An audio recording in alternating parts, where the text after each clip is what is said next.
The void. The void. Hoot hoot, everybody. Hoot hoot. I'm Vilhelm Vanderbos, the noble owl of globie gender. Where the heck am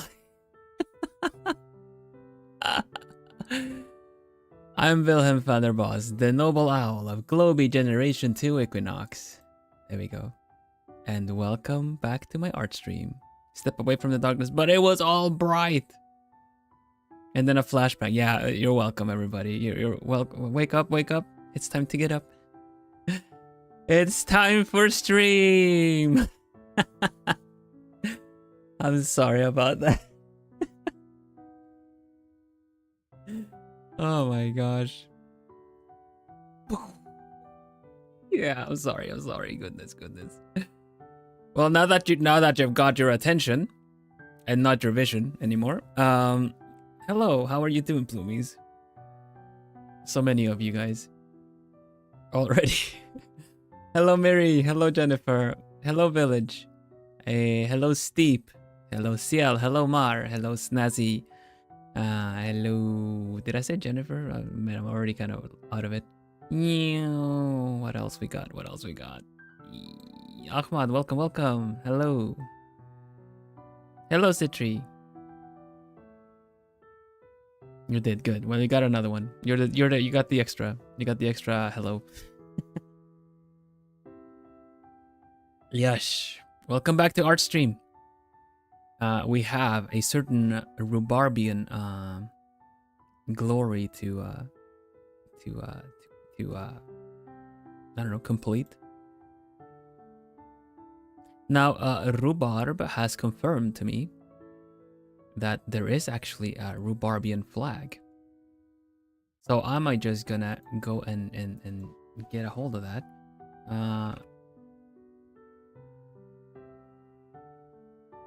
There's always a bonus hoot somewhere. Yeah, you think you'd keep track, but it's like I was kind of like Jennifer 1, 2, it's the second Jennifer, third Jennifer. It's fine.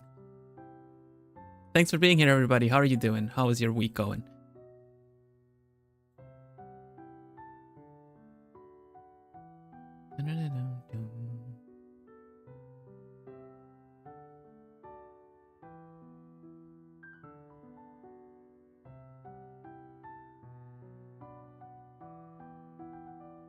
Am I?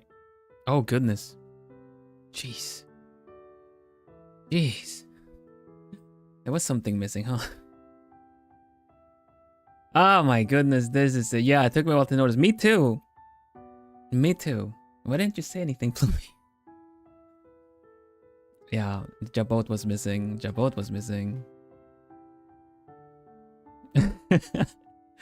I'm sorry, it's such a mess today. Big apologies, for real. We're gonna get to the art soon. Yeah, get someone invested in Infinity. Nikki, I hear that is a void on its own. Did you just get out of bed? If I said no, I don't think you would believe me with how weirdly extra whimsy I am today. No, I didn't. I am having some coffee though, so hopefully that helps. Welcome, Akira. Hoot hoot.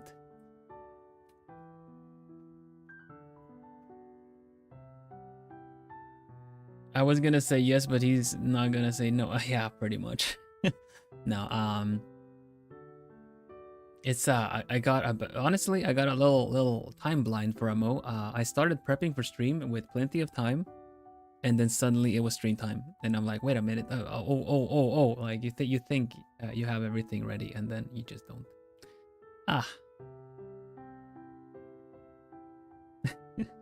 But yeah, now that everyone's vision is back after the flashbang, let us get to the arting, I guess. I do want to say though, tomorrow is going to be a very special fun stream. We're going to be doing Cozy Jump King. Jump King, a very rage-inducing game. We're going to make it as comfy as it gets, a cozy. And then we'll see, like, two forces collide, cozy and rage. Which one will prevail? that's for us to find out tomorrow. I've heard you guys say, Bill, you're so cozy. Is there anything that ever phases you? I've also had Senpai told me, Bill, you like so chill, man. There's no way you even scream. So yeah, we'll see. Am I gonna get tilted? Will you notice when I get tilted?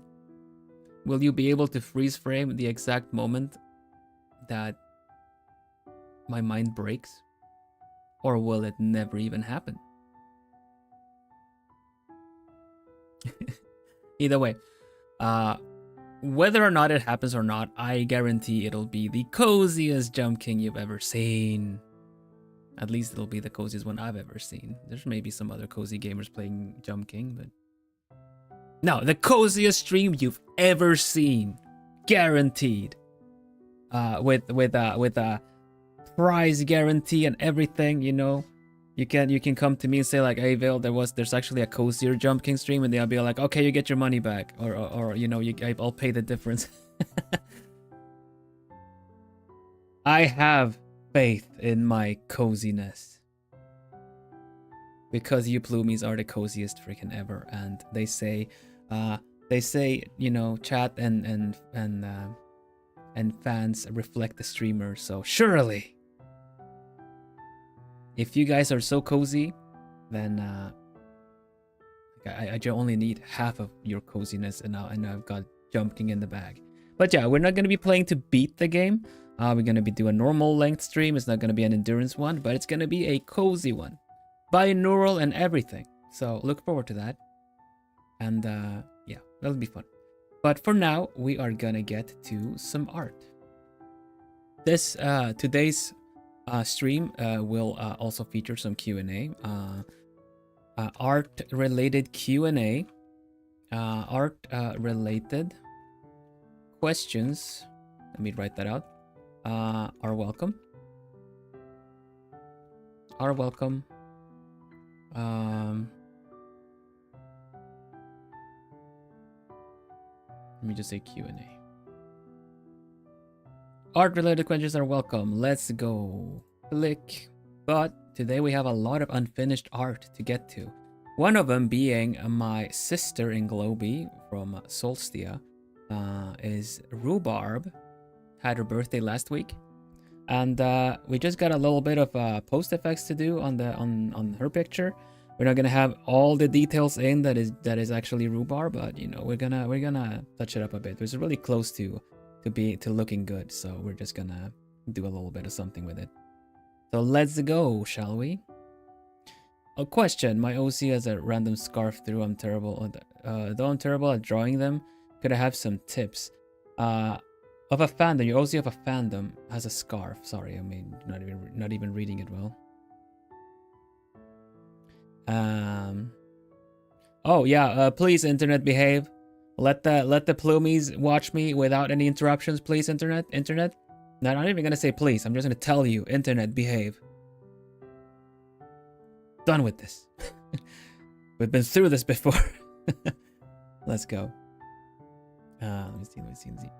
Yeah, all good. Yeah. So here we go. Rhubarb in the bright sun by the stadium, shouting the Rhubarbian glory to everybody.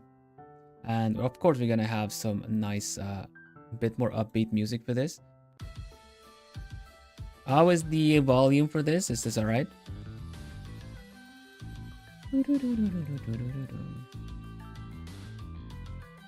Honestly, at this point, I just have a layer on top of everything, and I'm just gonna hand draw. Like, I'm just gonna do the post effects myself.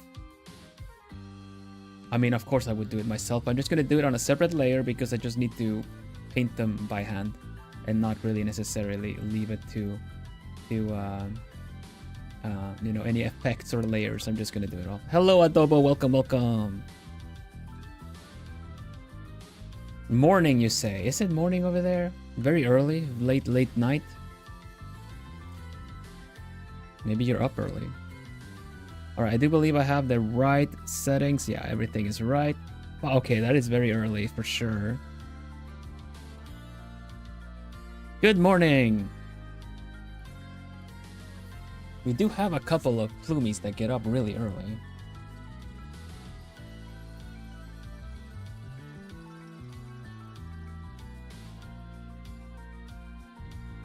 I remember seeing something about, you know, what they say about the early bird, that when you're up early and stuff like that.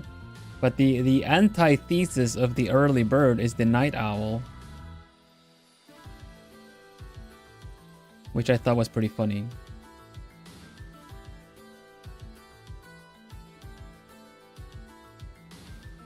The antithesis essentially being the thing that disproves, you know, the early bird. It's the night owl because the night owl is there before the early bird gets up. I mean, it's already ready to do the thing on the way before bed, you know.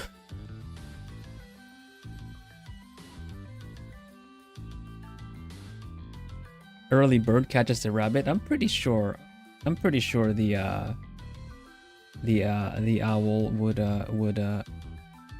would snack on a rabbit.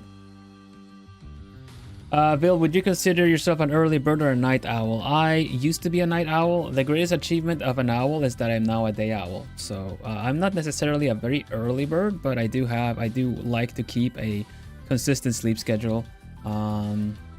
I've been called a boomer indirectly. I've been indirectly called a boomer by my colleagues, my senpai, because you know, because I respect sleep hours.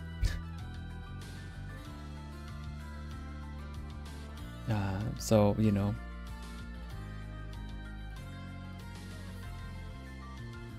Yeah, the early bird gets the worm. That's what they say as a metaphor of, you know, you get up early and you can seize the day and you get things done. But you know, if we're just talking about it as not so much of a metaphor and just straight up as what, you know, a describing, visualizing thing, then the night owl can also stay up and just get the worm before the early bird is there. The owl just goes to bed after. Hello, Lori. Welcome. Kroven and Fernando, welcome. But yeah, no, I still feel like I have tendencies to go night owl because I would, as an artist, I would get a lot of stuff done late, and usually when the day eases down, that's when inspiration and ideas come. You know, when you lie in bed, it's like, you know, when you're not so focused on what you are doing on or what you have coming up, that's when ideas start coming up. And if you don't have the impulse control, I suppose, that you would just I would just get up and start friggin' working on the idea instead of sleeping. It's just like, oh, I can just sleep in tomorrow or something, you know. But that's really doesn't work well. Your environment doesn't take that into account, you know. Your environment does not take that into account, and suddenly, even though you were planning on sleeping in the morning, there's some construction noise happening or something, and your whole day, like essentially your day gets really wrecked when you sleep bad. So no, I've actually learned to respect sleep and the effect it has on the body. I've also known other birds, other birdkin that have actually fallen really sick because they did not respect the sleep schedules. So, you know, like there are a few things that, how to say this without being too harsh, there's a reason why lack of sleep is a torture method. You know, it has effects on the body and mind. So yeah, we leave it at that. I have been a night owl. I know very well the productivity that the night brings. But I do believe that for myself, either way, for myself, I do feel like this is what is best. That came out a little harsh. That came out a little harsh, especially in an environment with a lot of my colleagues being the kind of people to stay up and play games and work really late. But that is what I personally believe. I will not enforce this on anybody else. Like I said, I used to as well stay up really late. So I know full well what the benefits of you know, the productivity that you get late at night is also very, very unique in its own. But yeah. No, I've taken 2 morning walks as well, just to kind of before I get started with work and everything like that. I think they're really nice. They help getting started on the day and stuff like that too. So in a way, also an art related question, I would say. So yeah.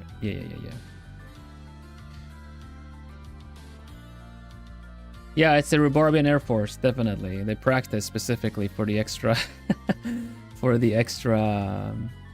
or it's some other Air Force that Rhubarb converted to her cause. It's an army full of dissenters, and they will just march on reclaiming RHUBARBIA.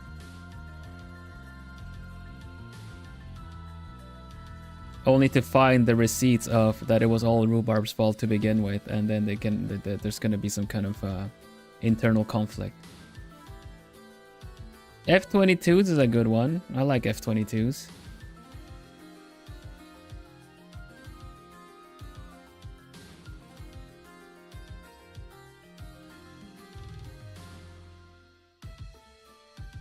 Micah, hello, welcome. I used to struggle with maintaining a regular sleep schedule, but recently I figured it out and I'm feeling much better. That's cool. I personally don't believe that there is like a healthy, quote unquote, one healthy sleep schedule to rule them all, you know?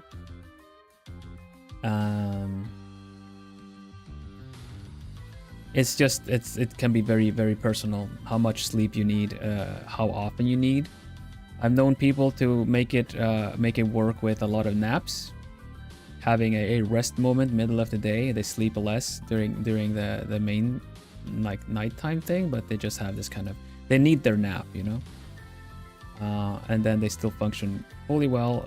Actually, they would prefer it that way. So if you have the opportunity to, you find your own rhythm.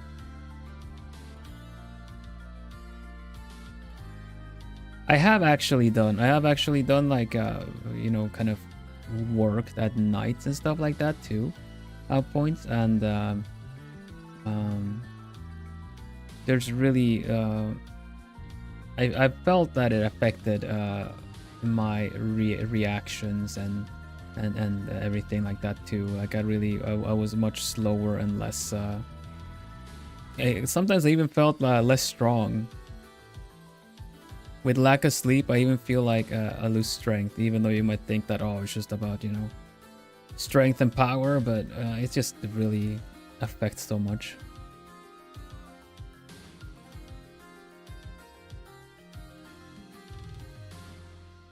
But I know that there's a lot of struggles with how do you say, insomnia and such. So, you know, I'm not gonna be here preaching what we should or shouldn't do.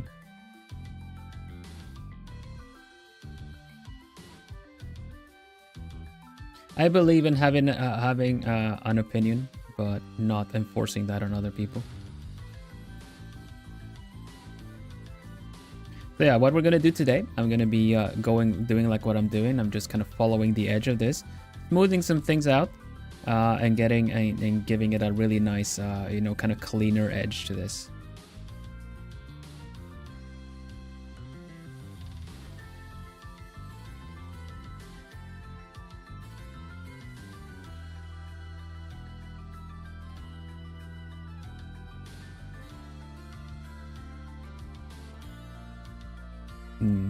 Yeah, like a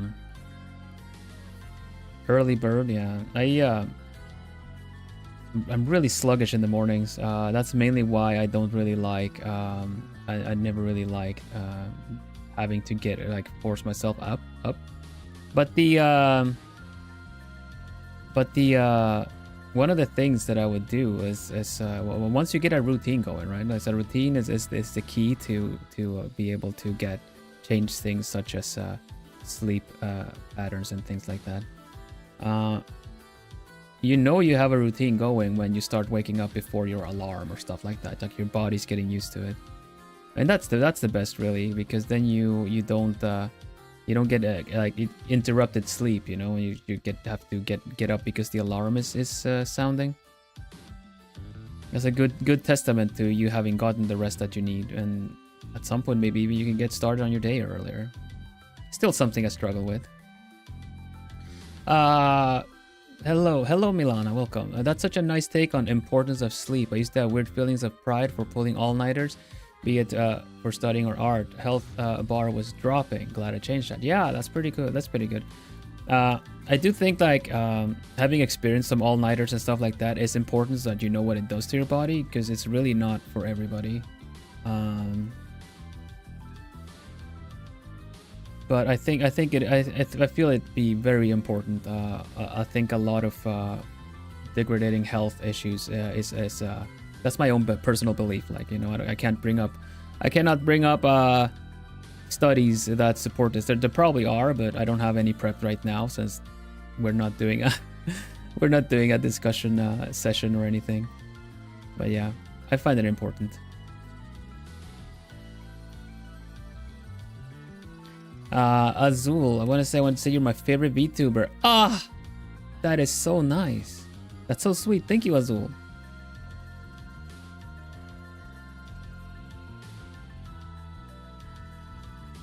By the way, who's Azul? Are they also a VTuber? I guess I'm your favorite VTuber until Azul becomes a VTuber. I'm just kidding. I'm kidding. Thank you very much. I really appreciate it. It means a lot, and honestly, when people express how much they like what I do, I'm very flattered. I'm super. I am incredibly flattered that you would express so. I'm plenty happy hearing that people like what I do. But then when you say that like I'm your favorite, that's really amazing. Really, thank you. Azul is from Twisted. Well, I want to play Twisted Wonderland. It's not available in Europe though.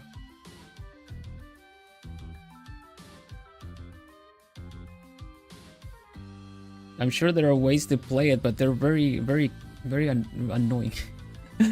Hello, Liz. Welcome. Hello, Joy. We held the door open. Yeah, it's always open. Everyone, scoot over. Joy needs her spot. We prepped some licorice tea for you.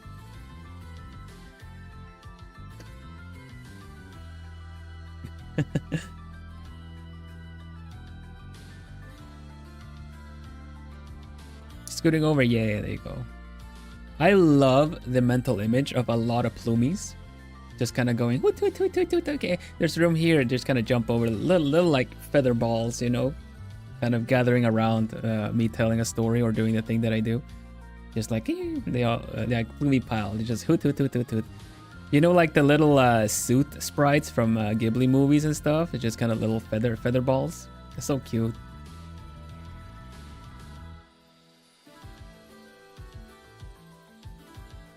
Oh no, the awkward Scott. sorry. I'm sorry. Coming through. That's my seat right there. I'm sorry. And the lecturer just goes quiet, and then the whole lecture hall is just kind of, you just hear it just echoes in the whole room, like your whole squeak, and like your shoes are kind of squeaky or something because it was rainy and you have like the rubber is the kind of squeaky rubber. So you just, the whole lecture hall is just like squeak. Sorry, I didn't mean to make it worse than it was. Welcome, Joy. Welcome, Dean Zeno.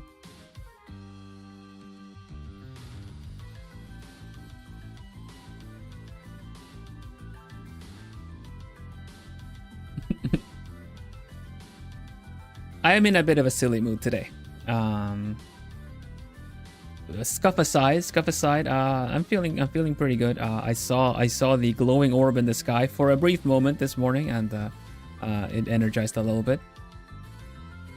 It did the you know, the Wall-E thing, where it just kind of opened the solar panels like doot, doot, doot, doot, doot, doot, doot.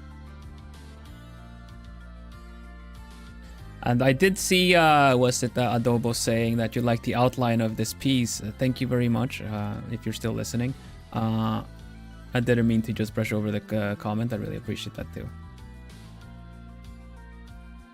Yes, I am a rendering artist. I use rendering as my primary work method, which is essentially very paint-like. It's very paint-like and less drawing with like on a drawing board where you do lines and then do base coloring and stuff like that. It's kind of more like painting than drawing.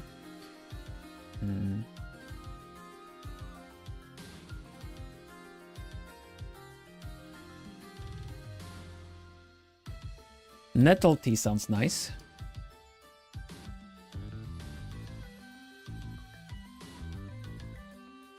Apricot tea is also really nice. I'm drinking some coffee today. Decaf coffee. I got plenty of energy on my own right now, so we're just doing a decaf. But I did make it a bit of an oat with a bit of oat milk in it. I haven't had a cup of coffee in a while, so yeah. I mean, I'm partial to tea. I feel like the different flavors of tea are just lovely for nice variation and combinations and mixes and stuff. But sometimes a gentle cup of coffee is nice too. I forgot to put some pumpkin spice in it, but I felt like just having the oat milk. The oat milk can be a bit sweet on its own, so it gives it a completely different flavor.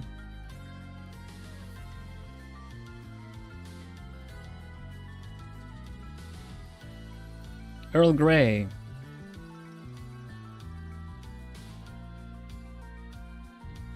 Nice. Yeah, I do like Earl Grey too. Bergamot, my beloved. Bergamot is like my tea oshi. Bergamot has this kind of lemony, like very very citrusy. It goes so well with the citrusy. Very nice, very nice. What's up with the hand? Is there something wrong with the hand? Maybe it looks a bit weird. I drew it like that. I don't know. Ah, I see. This is kind of weird. If it's there, this one goes here. There you go.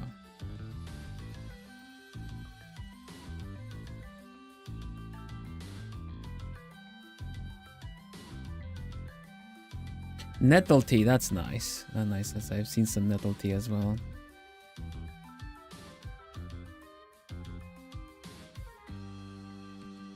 I tried sage tea because I really like the smell of sage as an herb. Sad to say, it just kind of tasted like drinking dried herbs, like like basil leaf or oregano. I think basil leaf is different too. It just tasted like oregano. Pine tea is nice. I like pine tea. I don't made that when I've been out camping.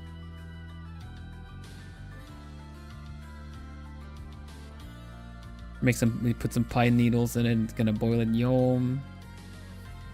Happy Lunar New Year. That's right. Happy Lunar New Year. Year of the Snake, is it?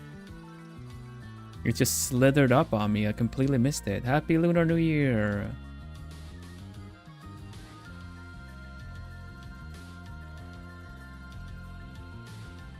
Yeah. What lunar animal are you, Bill? Well, you see, seeing as saying that would completely dox my age, I'm just gonna say I'm the owl. The little known owl.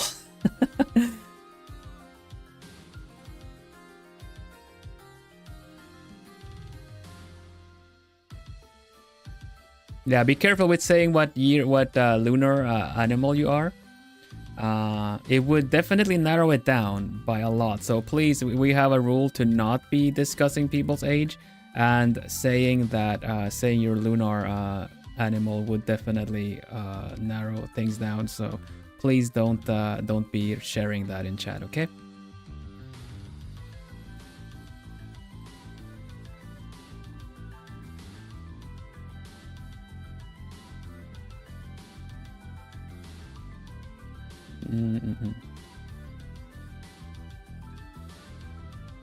I say I was born in the year of the censored. Yeah, thing is like Plumods are just as cozy and comfy as plumies. If at times they are kind of the big siblings of the plumies. But yeah, I got them equipped. There's also like a Plumod 5000 camera and microphone system in the corner that will just shoot a Nerf dart at you before you get to even say what you're trying to say. But yeah. I was born in the year of the beep, beep, beep, beep, beep. But yeah, happy Lunar New Year, everybody. I hope this year brings you lots of good fortune and prosperity. There you go, abundance of wealth, health, and happiness.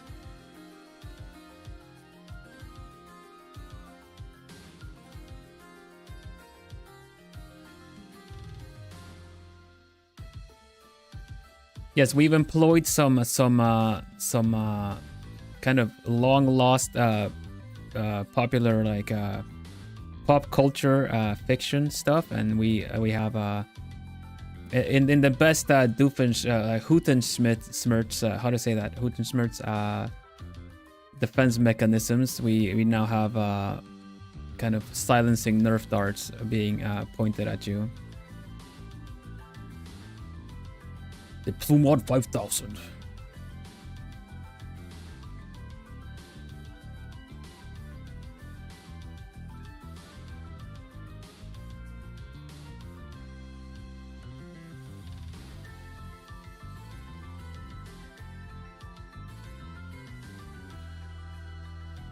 Yeah.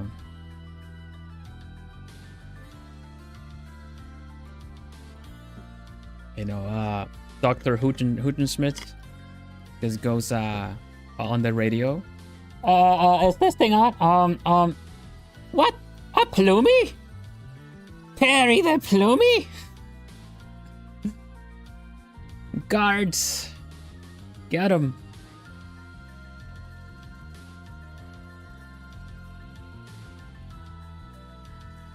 At this point, like I would want to see a picture of the Plumods kind of doing that. You know that how Korea won the I say Korea, but like South Korea won the pistol shooting thing. You know that athlete that had the equipment that just looked like some kind of anime main character. I'd want a plumie with that, with a Nerf gun. You know, the Olympic photos, yeah. Plumie goes there with the Plumod 5000 kind of soft foam arrow shooter. Yeah.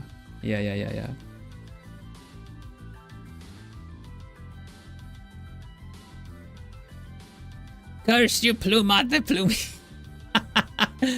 Okay. Curse you, Plumod the plumie. Tiny owl at the Olympics, yeah, just has to get up on the little stand. Can barely hold the Plumod 5000. But then just kind of, you know, also keeps a straight face when just shoots. Yeah, they go. They go to the firing range. If you go to the training facilities of the Plumods in the firing range, you have to put on the like the headgear, you know, like the protective ear things, because it's a firing range. And you go in, all you hear is like, because it's like the Plumod 5000s that they're shooting with. It's just like, just a lot of little like.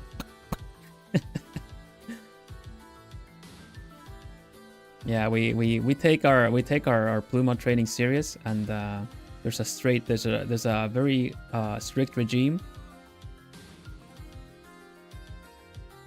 and we encourage the the external competition to attend you know, Olympic games and stuff. I don't really know. Yeah, I'll never forget Plumod Bootcamp. Oh gosh, yeah.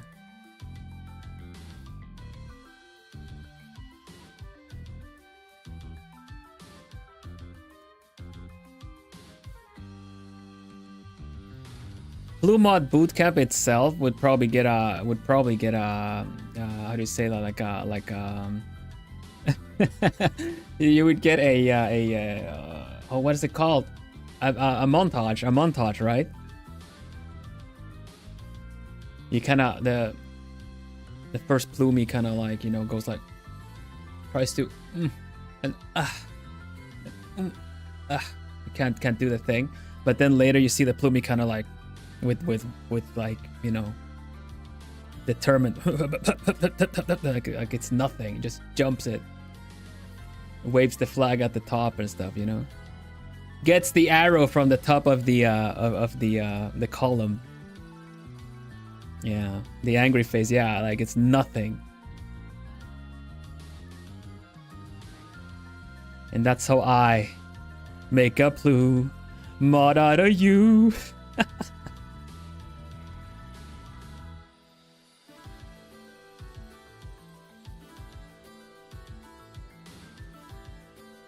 I asked them to send me Plumots, but they sent me Plumies.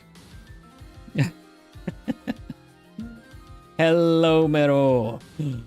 Mr. J. Nemesis. I'm just kidding. The glory to RHUBARBIA is looking pretty good. We are just working on the outlines and the little details here and there, and but yeah, all in all, it's kind of done, you know.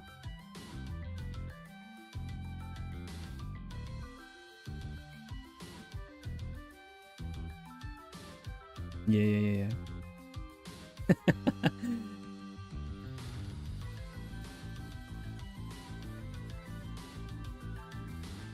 Shukuteki? What's that?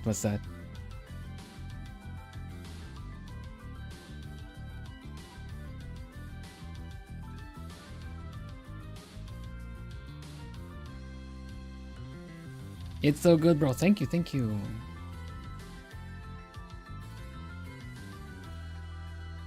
Hello, Rose. Sorry, did I miss saying hello earlier, Rose? Speaking of early bird, right? I think Rose gets up pretty early.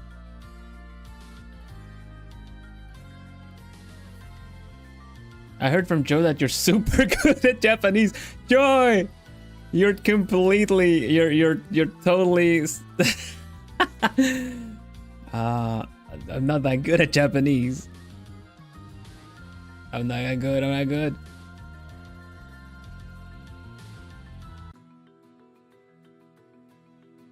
I miss saying hi. Oh, sorry, Rose. Hello, Rose. And hello, ATP. Hello, Remy. Lies and slander. Always love your art style. Well, thank you, Rem.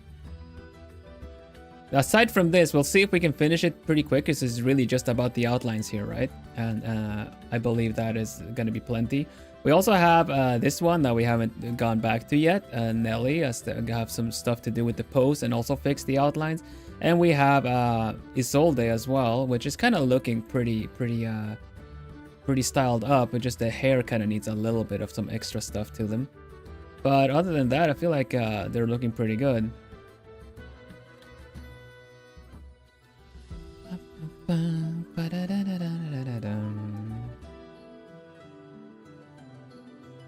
The blue, black, white ones are astounding. Thank you very much. I'm quite partial to those colors when it comes to any kind of you know, kind of cyber things. Maybe it just brings back some memories of you know, things like Tron Legacy and stuff like that.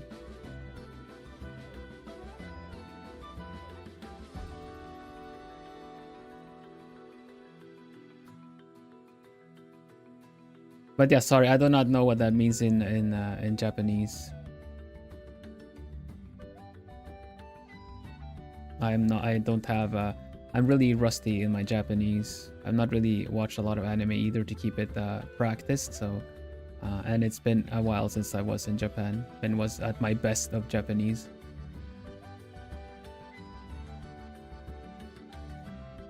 I read about it, I practiced it on my own time essentially, and learned a bit of the grammar rules to it. So at best I can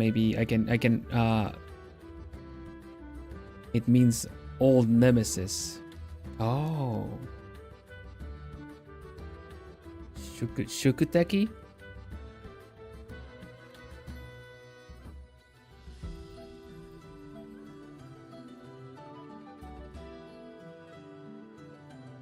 I would say Teki Dane is like enemy, right? It makes sense that Shuku Teki would be like older one. I don't know what I think about that. Ja Teki Dane. So you're the enemy.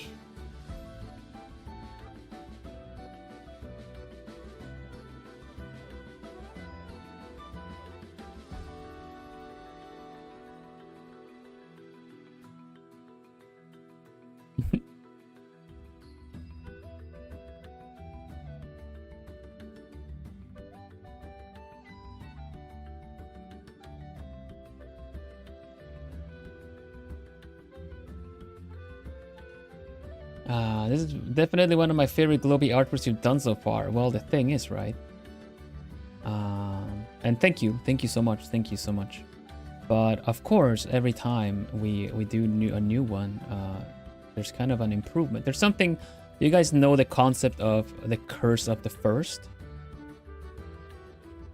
It might not even be an actual concept. It's just something I say myself. See, you're doing a whole Japanese etymology study on that single word. Tensai da ka tensai da. Tensai janai yo. Fukuro da, fukuro da.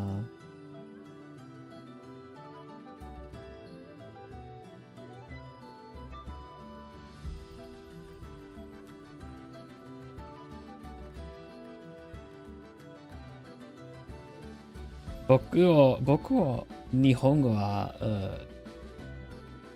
hontou ni mada mada da yo.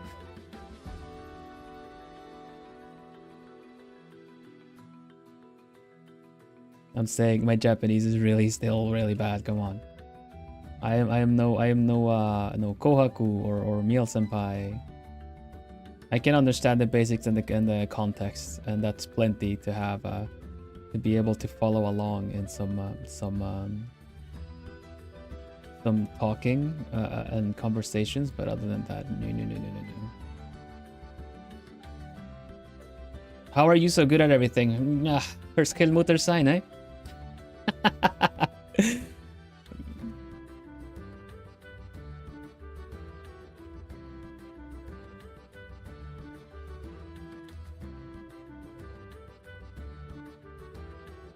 Our language owl is languaging.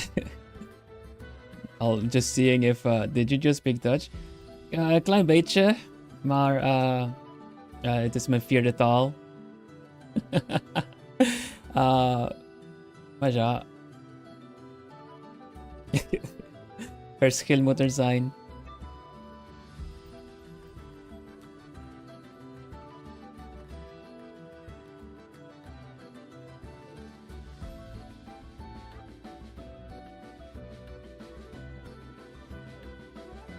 Ik kan niet een naam zoals Vanderbos hebben.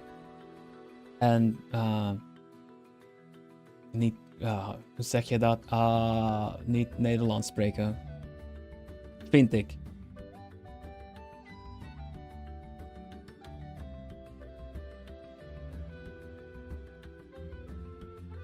Yeah. I do speak Dutch better than Japanese, I would say.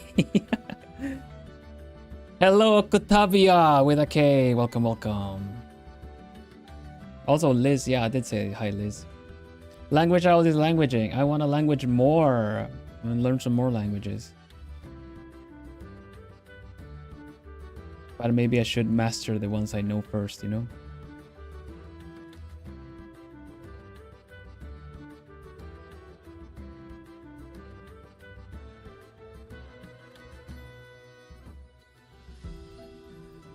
I'm convinced you're good at everything. Good, that's the impression I want you guys to have. Thank you, thank you. That is indeed a very nice and strong impression to give, and thank you for that. I am not. I do have my faults. I'm only a bird person, after all.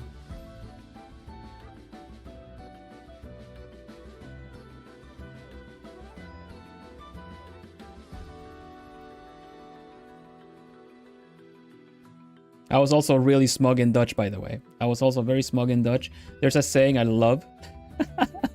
There's a saying in Dutch I love, which is essentially, there needs to be a difference, you know? Verschil moet er zijn. And if you add a he after that, it's even more smug. Which, you know, when someone says like, oh, you know, how come you got that and me and I didn't? And then it's kind of like, well, you know, there needs to be a difference so people can tell what is good and what isn't. It's a very smug thing to say. I love to say it, but I do say it jokingly, of course.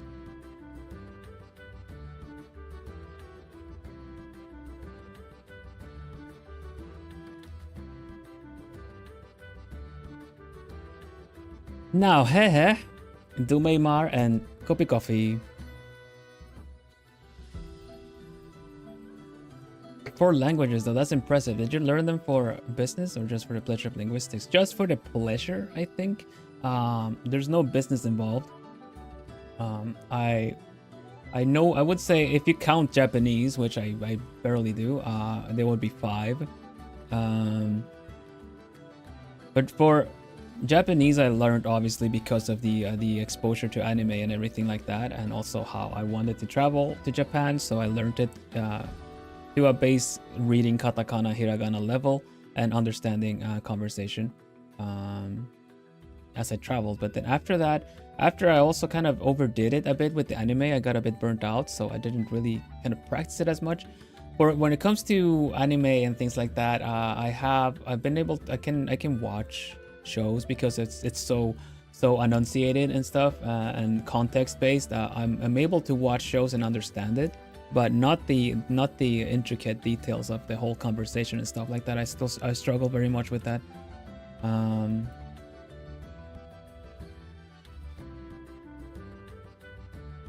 And Dutch is for obvious living in the Netherlands reasons. But yeah, the other languages, Swedish, because I'm from Sweden, and Spanish. There was a lot of exposure through family and such, so I also picked that up. And English because of media.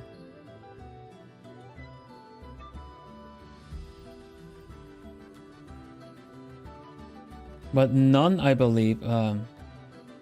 Watch me smugly use that smug saying then. Yeah, you totally should. I think it's fun. The hell in that case works like a smug right. Yeah. Like the difference has to be there, right?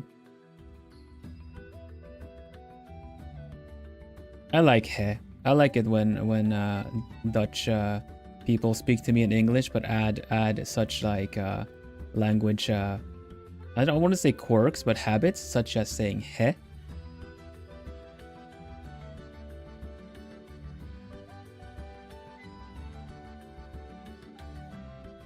Yeah.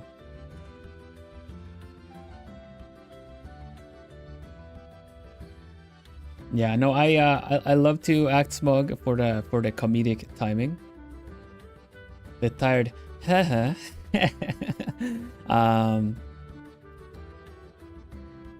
I really like using it for a bit of comedy. Of course, whenever we play something together, I don't wish to be smug and better than anyone else. Unless it's Mr. J, then I want to beat him at Fast Penguin. But you know, other than that, it's all fine. Maybe one day I'll learn Swedish to be smug back at you. That is what an ärkefiende. Ärkefiende. Arch nemesis, arch enemy. That's so fun. I will applaud you if you give me some Swedish pronunciations correctly, because it is a very difficult language. It is a very ungratefully and unnecessarily difficult language.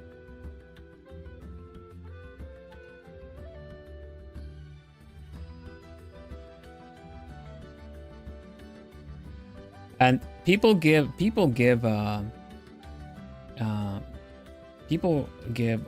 Dutch a bit of a hard time with because of the phonetics of it. But to me, that's like the most efficient language I've learned. It's very straightforward, kind of reflecting the culture of the country as well, I would say.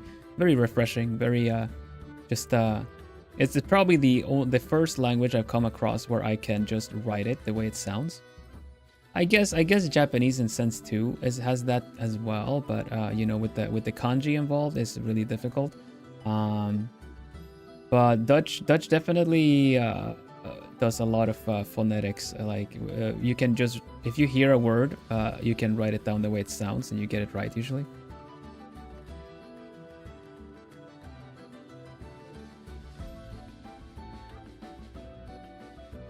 Someone tried to go like, oh, but Spanish is that too. And I just kind of like, you're gonna tell me how Spanish is? But okay, you can. I do the that old what is it, Willy Wonka meme, which just kind of like leans on his arm. Do tell. Mugville again. Everyone thinks their own language is complex and difficult. That is too difficult for other Germanic speakers. Swedish is stupidly difficult. With the double determined form, I am just super happy to have known it since birth. Because oh my goodness. It's like they took every complex rule of all the Germanic languages and threw them together into one that still isn't consistent.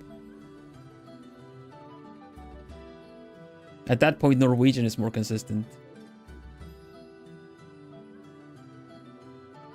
However, that said, Dutch people do have a knack for learning Swedish because of how similar the words are, but the grammar is quite tricky. I do not jest about that.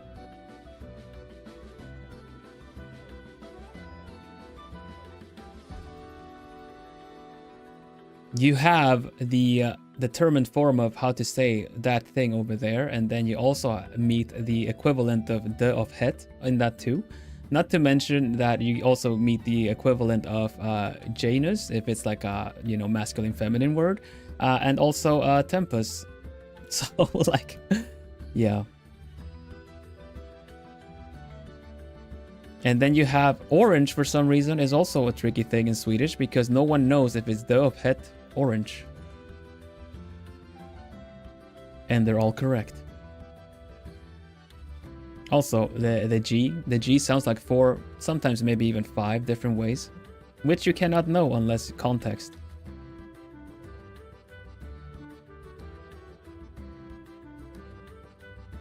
But I will teach you all something right here, right now. I will teach you something right here, right now, and that is how to pronounce the friggin' plushie shark from IKEA.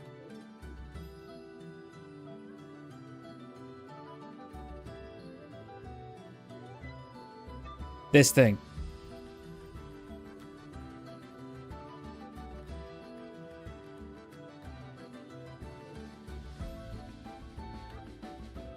Right here, right now.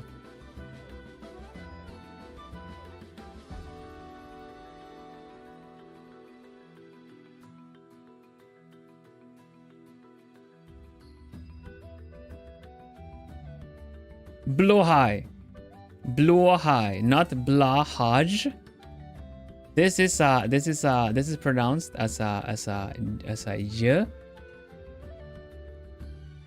So technically, blue I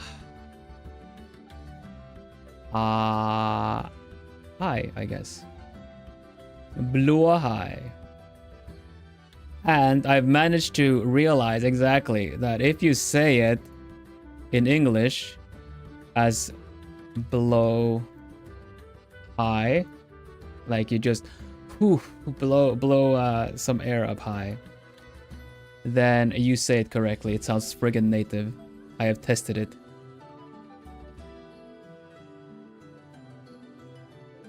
So blow high, blow high, blow high, blow high. And you can all seem like You know, if you go together to an IKEA in Sweden with some friends and you want to buy the shark, and your friend goes all like, the blahaj, and then the clerk is just kind of like, huh? Then you can be all like, you know, put your like push your friend aside and like, no. Blowhigh. Oh, all right. They'll know exactly. They're gonna talk Swedish with you because it sounds so good.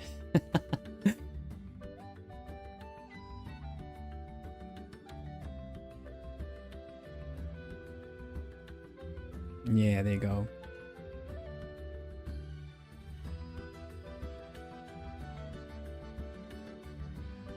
Oh, hi means shark, yeah. It's actually blue high is blue shark, so it's actually the kind of shark it is.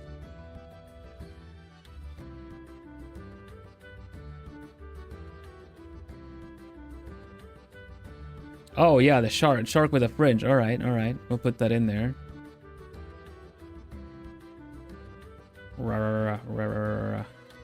And it has like a fringe. It's actually like, poof, blowing the fringe out of its face. There you go. Blahaj is just fun to say. Yeah, I get that. I get that, but I don't understand it.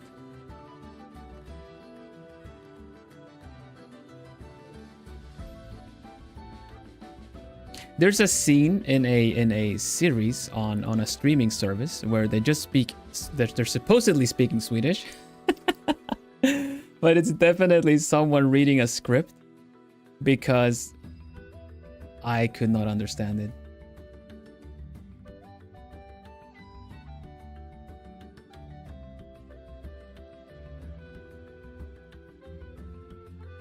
The distraction is deliberate. By the way, it is my own. You can't make me do anything. People have tried. People have failed.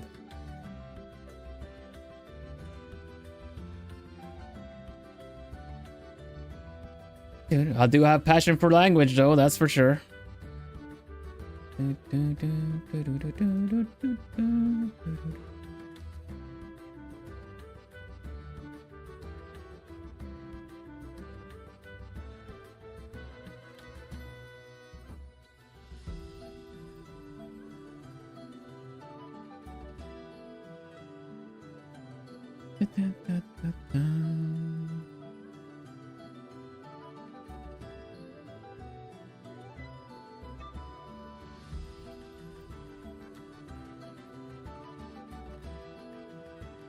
See the lovely lakes, the lovely lakes.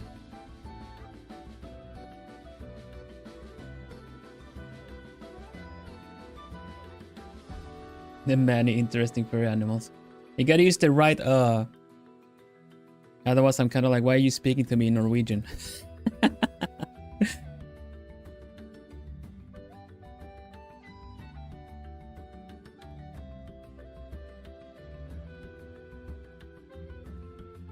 But yes, this owl is indeed a Swedish owl, but it also lives in the Netherlands.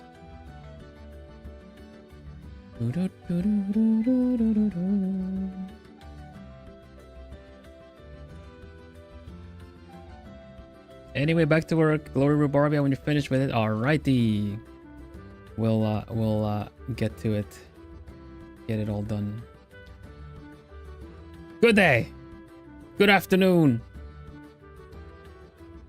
Have a good one, Mero. Thank you for dropping by.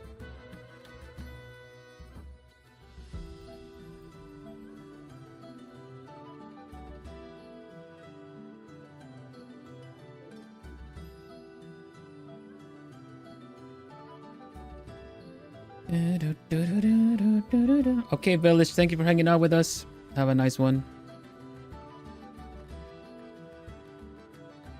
Moose bites can be pretty nasty. I've been pretty close to a moose, and it did look like it could probably wreck me.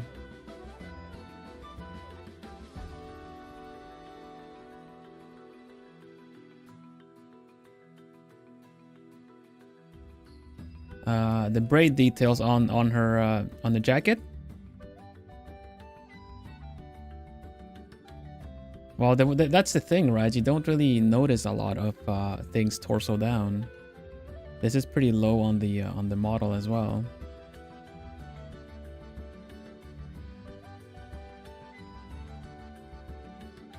Plus, as VTubers, we generally have a lot of detail to take in.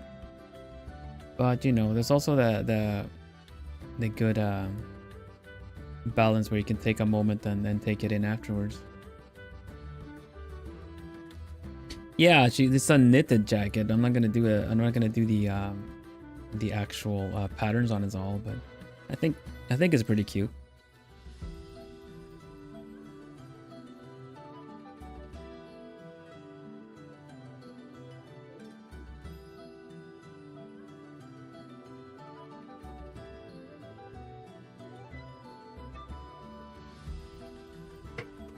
Mindu.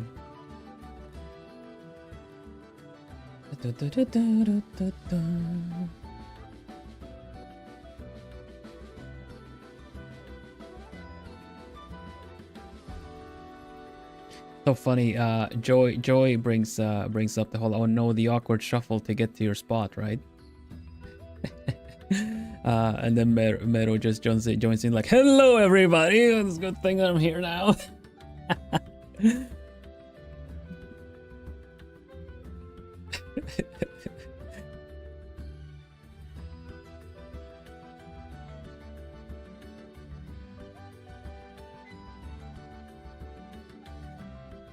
It's just fun. The energy, yeah.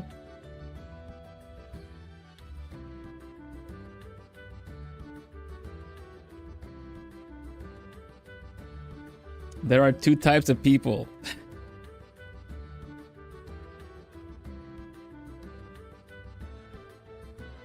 You have the oh dear, sorry, excuse me, sorry, yeah, sorry, no, it's all my fault, thank you, sorry. And then you have the one that has accompanied with the song, somebody wants to.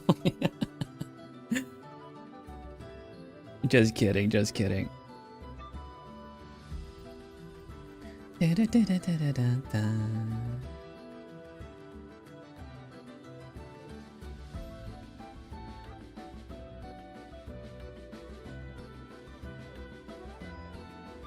We can start now, for I am here.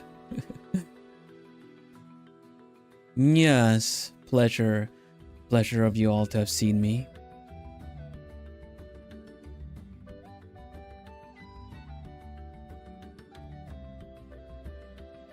Imagine having, like, you know, the two sides.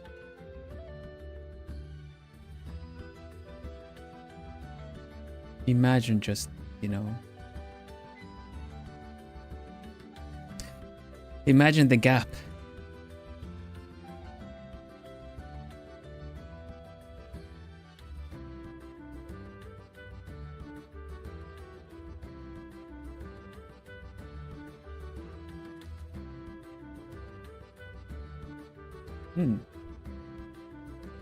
Interesting. Oh, the update killed it too, huh? Random question, have you guys ever seen shooting stars? Multiple.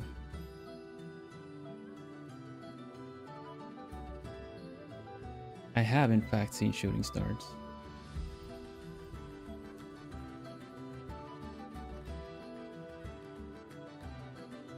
I would let Evil take the microphone, but for some reason the microphone does not want to take Evil.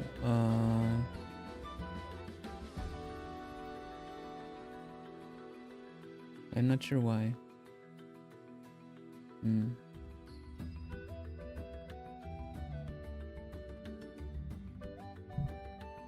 Rimayoshi. Voice reverb, yes. And AT 2020. Yep.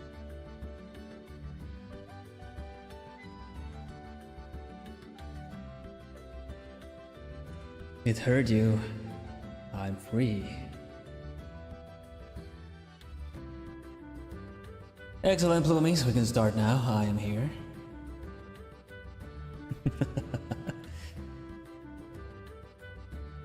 Dear me, I wonder if there's anyone here that has yet to meet me. I don't think I've been making a lot of appearances lately.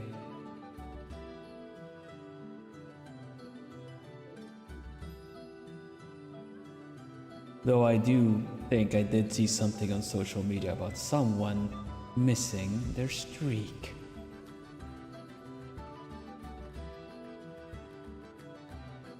I think we need a more I think we need some more fitting music, I would say. Evil jump scare.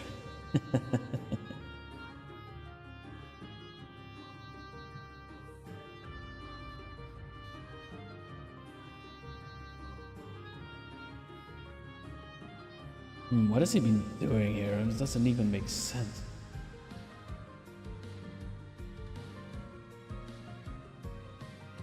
Oh, Vil, just rushing the art again. Will he ever learn?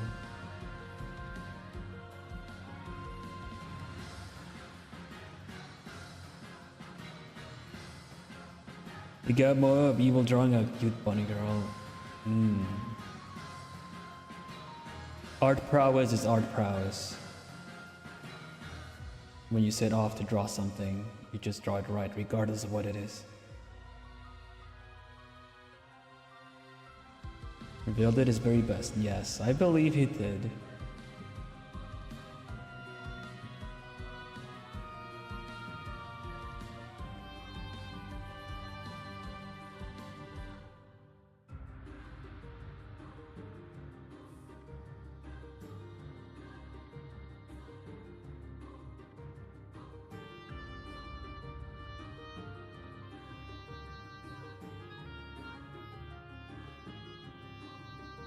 The outline's looking pretty good.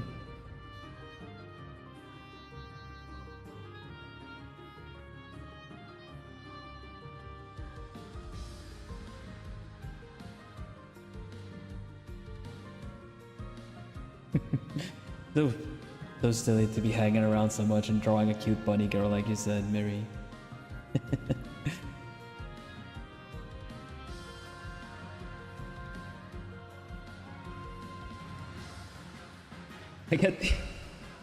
I get the impression it's just kind of like evil shows up, right? Like, okay, let's see, maybe be him. Fools! I'm now here, and you all will all be enslaved. And then like the manager shows up, like, oh yeah, we need this done by tomorrow, and just kind of sits him down, and you're just kind of like, you know, all right, what software is this? No, it's still the... Oh, sorry. Man! Why did it do that?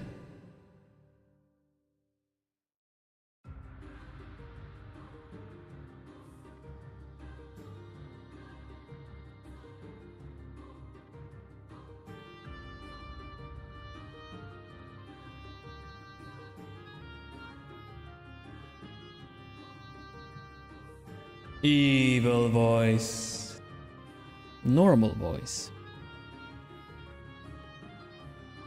Do you guys see how much this hiccups? You notice how much this hiccups, right? Sometimes the reverb sticks around and stuff. Yeah, but you guys know you've noticed how much this can hiccup, right?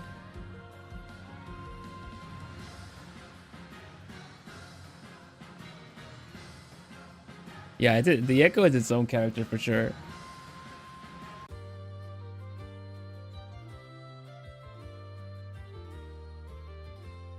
Now, what if I told you this scuffed up a lot during debut? The fact that you didn't notice is attributed to me panicking but not showing it.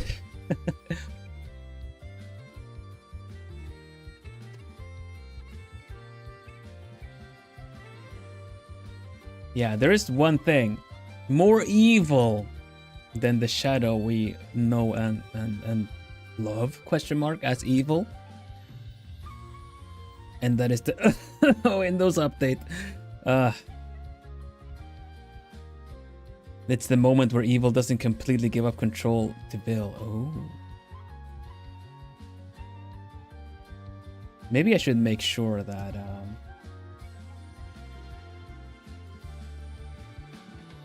maybe I should make sure that the eyes keep glowing after or something. You're working on art commissions, not hooting in chat as much, but that's alright, Mary. Thank you.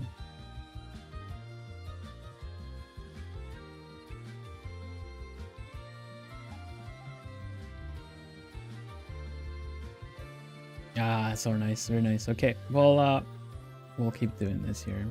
But yeah, that whole situation of evil just being put to work, just kind of goes along with the whim. It's very cartoony, isn't it? It's very, as we were talking Doofenshmirtz before. Is only in cartoons have like random people the power to, you know, kind of override the great evil that showed up, and then kind of be all like, you know, okay, so we need these done by tomorrow. Kind of like Kronk getting stuck in the kitchen, you know, that kind of deal. And then gets actually completely like, all right, what software is this? Is this the most recent update? Okay, with shortcut keys, yeah. Like completely just gets like completely like zones in.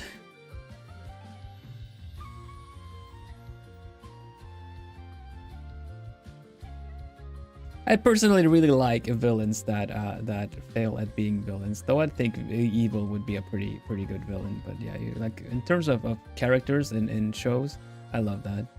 Tech support mode, yeah. Like he used to work in tech support, and then just puts in the role again, and he just kind of gets completely into it again.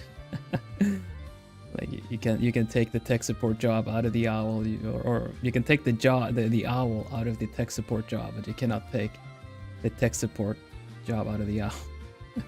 I don't know. Being a bit nonsensical.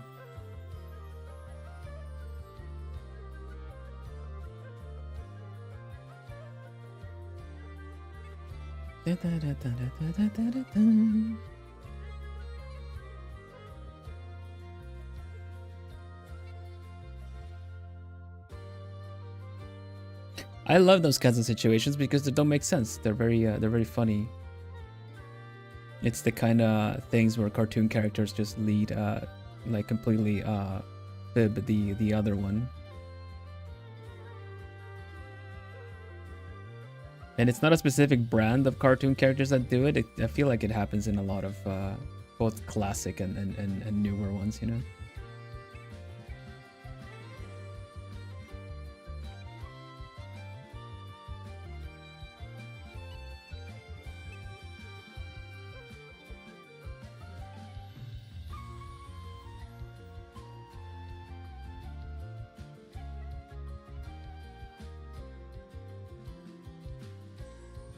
It's the whole dumb henchman situation as well, you know. I feel like the actual villain being his own dumb henchman is somewhat recent, somewhat of a newer trend. I love it though, but it's I think that's a pretty that's a pretty newer one.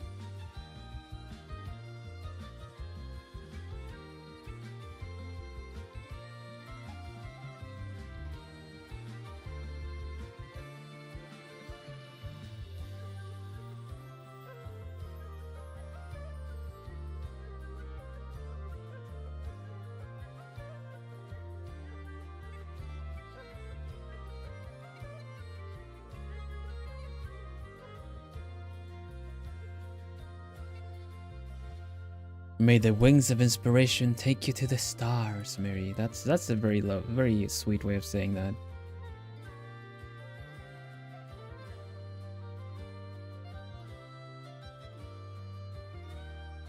Let me ask some if you guys some of the artists in chat if you will, because I feel like I was very much like that too. This is kind of related to the endless discussion that is art blocks yes or no kind of thing. So we're not really gonna go into art blocks per se, but I would like to know, when you draw, do you seek the inspiration first, or do you let it come to you, you know? So when I started off drawing, I would be very inspiration driven. Sakura, welcome, welcome.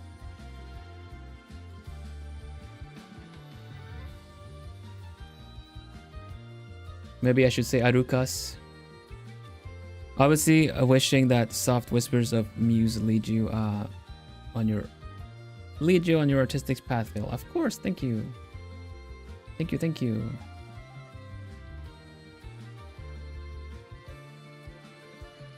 Arukas. Yeah, it was backwards.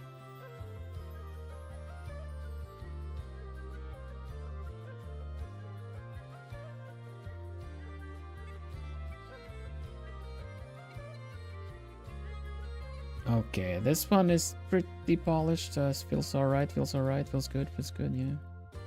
The hand is alright, this hand is okay. Just don't want any harsh outlines and stuff.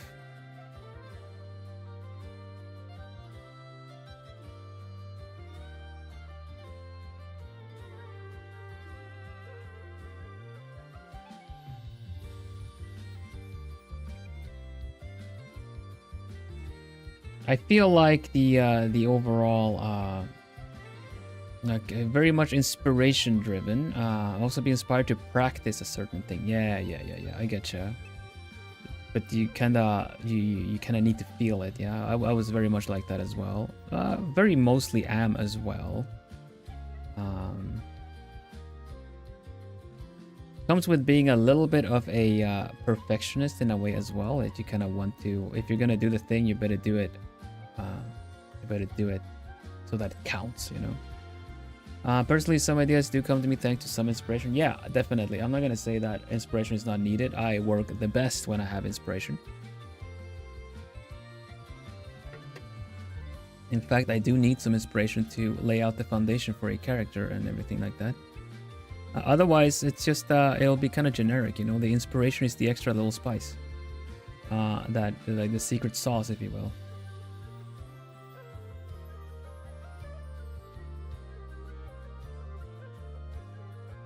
I just feel like whenever I am blocked, I think since it goes hand in hand with it all, I feel like there's a motivational like drive, and there's an inspirational drive. I would say there's like a third as well, at the very least. This is just kind of, you know, open for discussion, I think. But inspiration really makes something it really makes it easier to dive into and express something that you want if you can visualize it in your head, you know. Inspiration comes to you in the process. Yeah, that's one way to there are many different ways to trigger inspiration.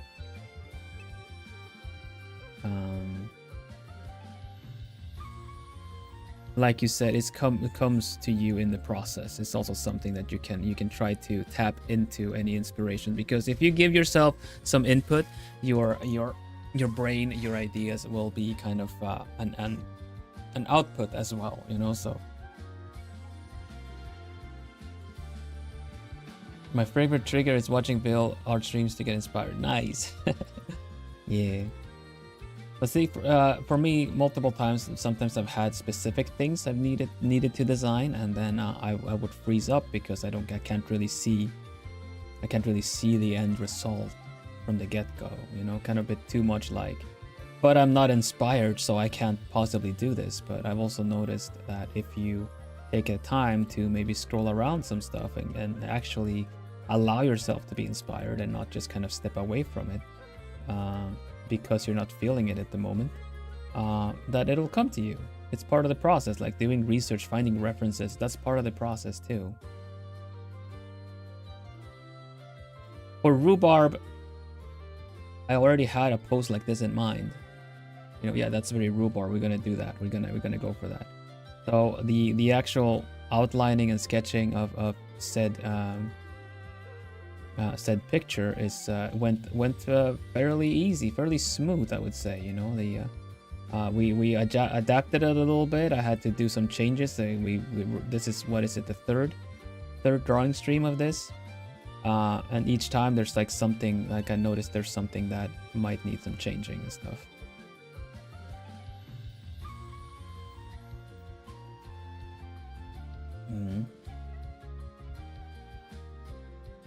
It's a bit tricky because you can get such nice extra vibrance and effect and everything in your pictures when you're inspired.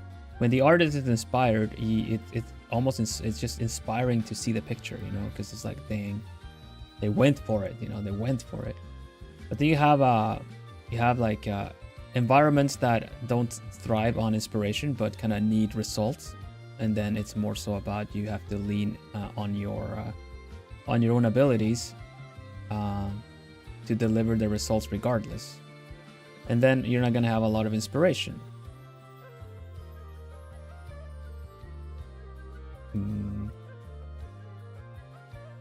I found that it's a mix of the two is the best, I think.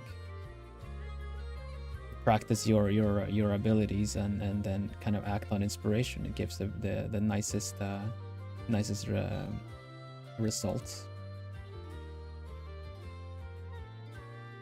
And I think depending on how personal you make your art, because like personal projects, super inspired personal projects turn out really nice, right?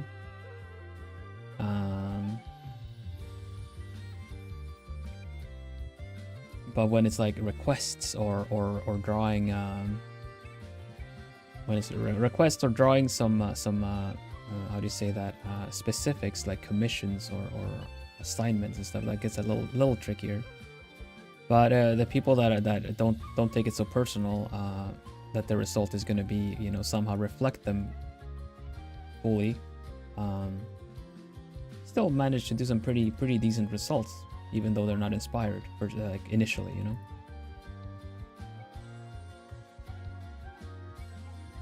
I don't know if I'm making any sense. At some point I feel like I'm just kind of yapping away. But bottom line is, I think inspiration is really important, but also definitely not completely mandatory, depending on the situation.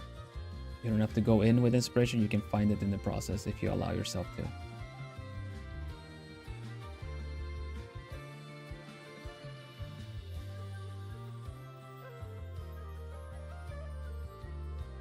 I'm very happy with how this picture is turning out. I feel like the taking the time to find the find the pose and have like a specific thing in mind really elevated it a lot.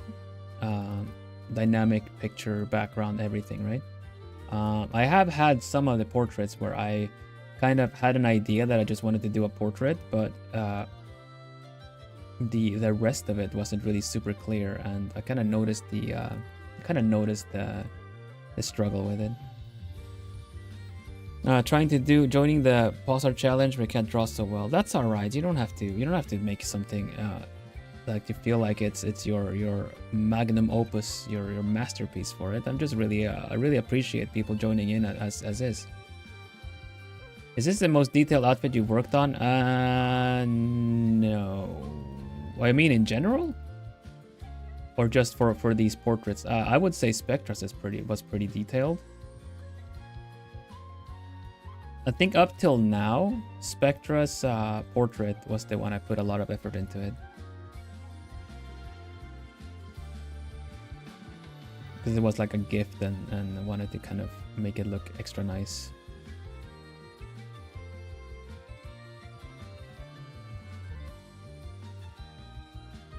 But as I'm trying to practice on drawing more full body stuff, or more like pose and stuff like that, this is also part of the practice baked into this picture.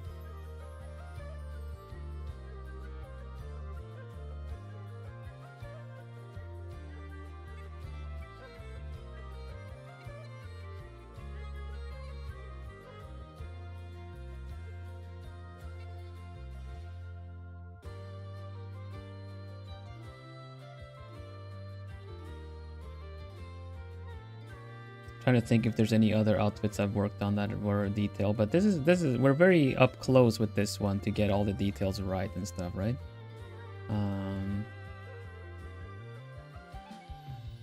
With the lighting, there were a couple of other pictures that I put more work into as well.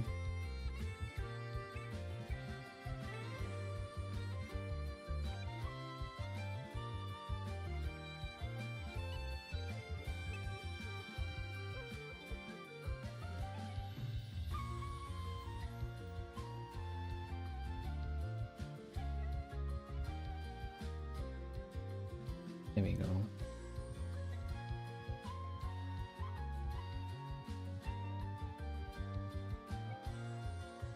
No, in terms of pictures and size and stuff like that, right? I've had pictures where I've worked the majority of a month on one picture, and we're talking daily or bi-daily for hours. So they're like, in terms of, this is probably one of the pictures that I've been able to show a little bit of that prowess in here, but I feel like it's right now we're still working on kind of quicker drawings than very detailed ones. At some point we'll do a really nice and detailed one.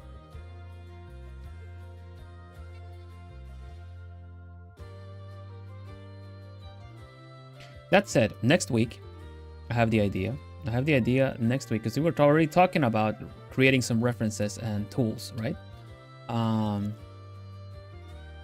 Oh, actually, let me read up on chat first. Inspiration is the whipped cream of hot cocoa. Yeah, wonderful to have, but the drink can still taste great even without it. But obviously better when you have it. Yeah, I'll agree. It adds a little extra.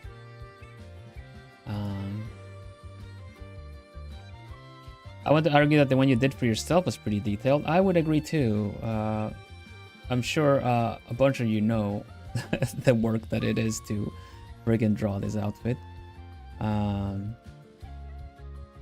Are you planning to make another pause art challenge? I am planning to issue more challenges. Yes, pause art challenge later on. I would like to make another one. It took a while to do those, so for now I want to keep promoting the current one. Why just let it shine for a week, you know? Just put that promotion out there a little bit more. I'm still gonna feature more of them. I'm gonna have a look at the hashtag okay, like every so often, like make sure to check in on it, and when we have a lot of them, we'll do another feature, or we just feature them over time on stream. Because if you guys know how the algorithm can be a little fickle sometimes, suddenly something gets picked up.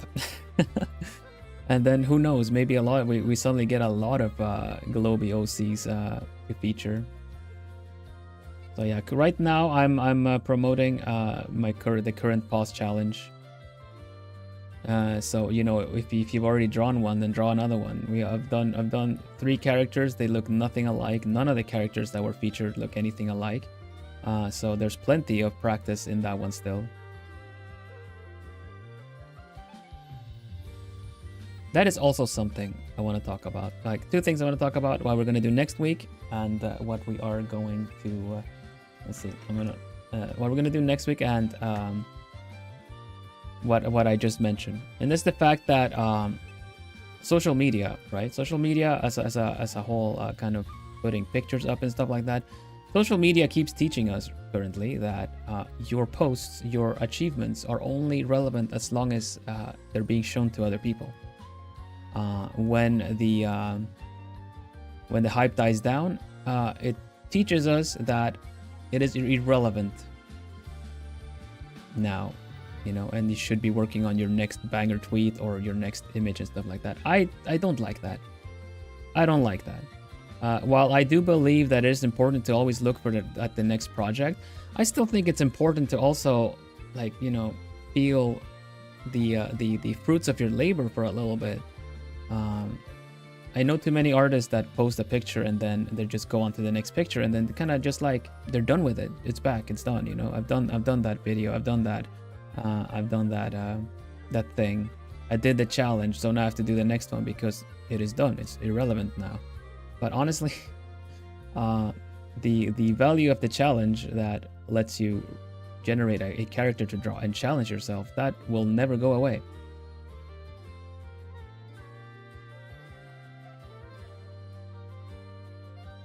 That one is always there to do, and the hashtag is always relevant to upload to.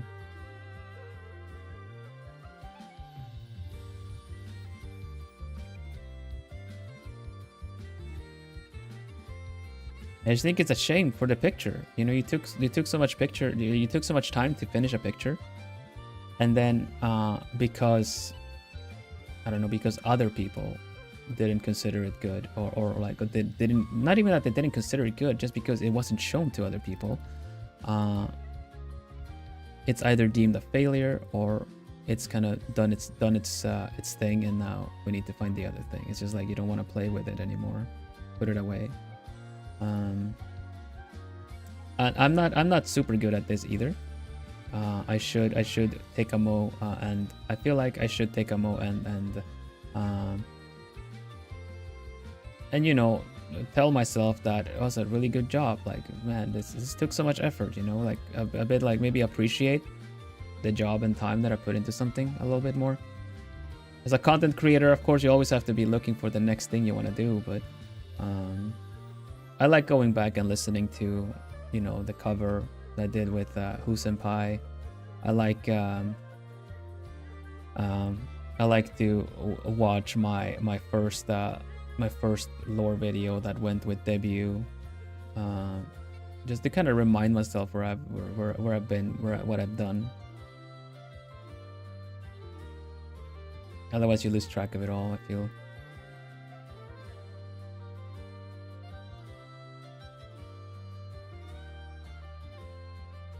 Good way to make it more sustainable is to put out short doodles of the OC. Yeah.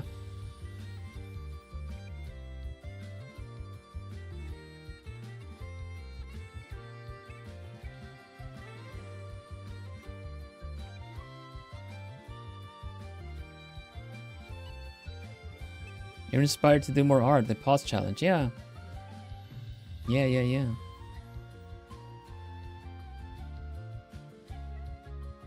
In fact, maybe I should promote it further.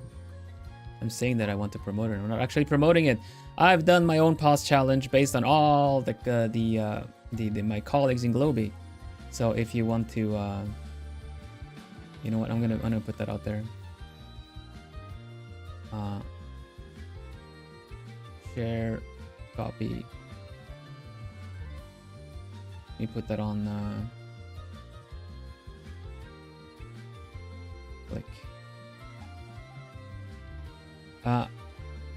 Try my globie OC pause challenge. There you go. Bye, Sakura. Thank you for dropping by. Replace.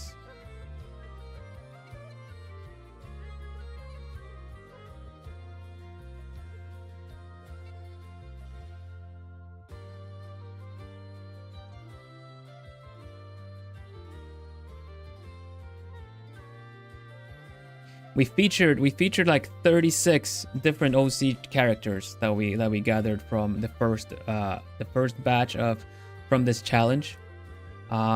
36 different characters. They were very unique from one another. None of them the other alike. A lot of similar prompts was pulled, which is kind of fun, but they all looked so different that I just think it's a friggin' success of a pause challenge. I'll tell you that much. I feel like it definitely is. The characters that came out of it all look really fun, and it's really fun to think that, you know, we can have our own globie verse of OCs.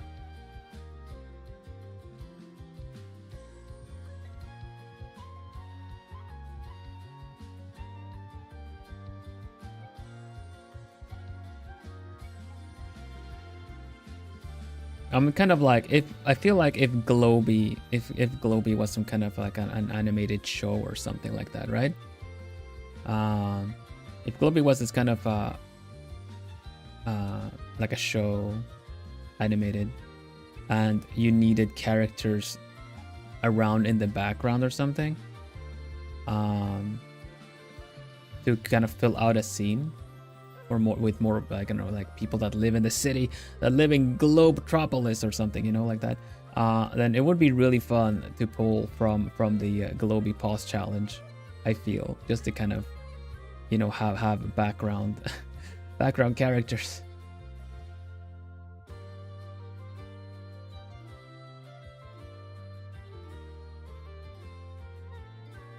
There have actually been drawing contests for anime, for actual Japanese produced anime,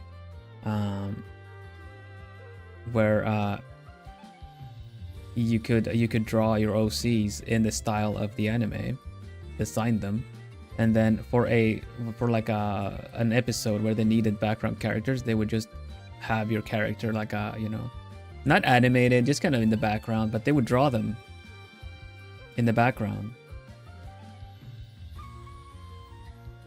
There was an anime that did that. I don't know if there's let's see, what was it called?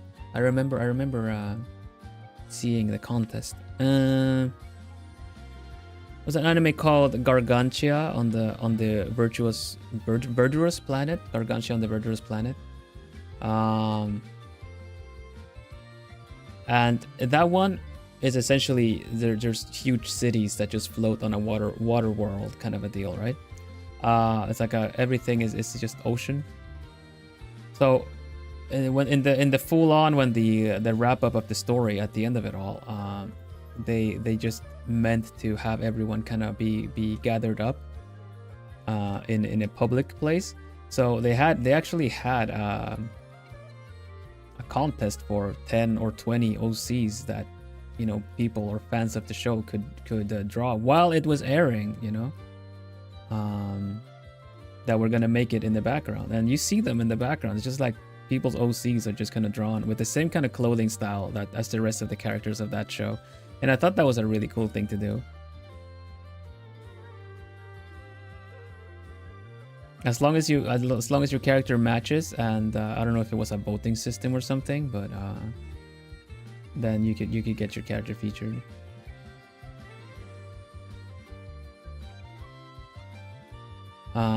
What is this? Let's see. Vil running the PR campaign for Globie by himself. I mean, I'm Globie Gen 2. There's so many. This is the one thing as an artist that I feel like I can do to bring the Globie name out there. I think it's fun that even people that don't know of Globie as the agency also entered the pause challenge. I thought it was fun. It's really cool. It means like everything is working.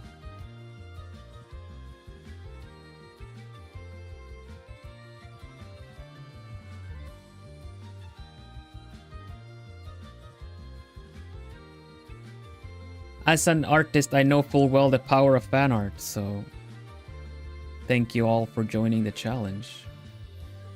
In joining the challenge, you've also helped support the name of Globie and me, my channel, while also creating lovely characters.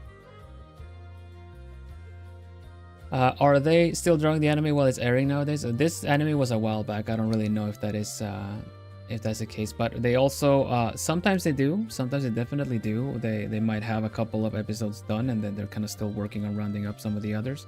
I think that is still normal practice, honestly.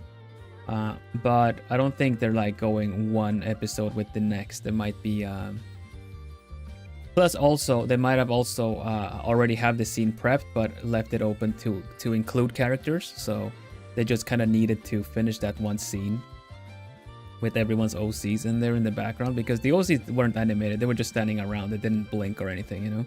They looked like paper cutouts. Hello Sayu, welcome.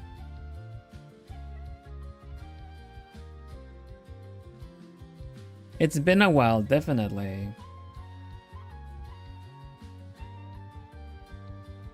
It's been a while.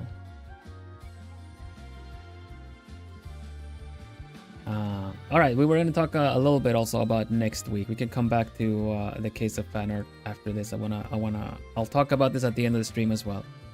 So let's see. Let's put this one on there. Next week on Monday is gonna be what it looks to be the last Stardew stream.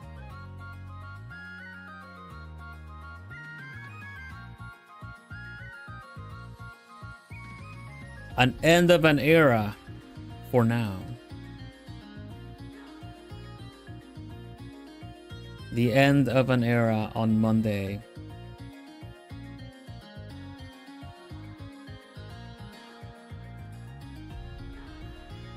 An end of Stardew.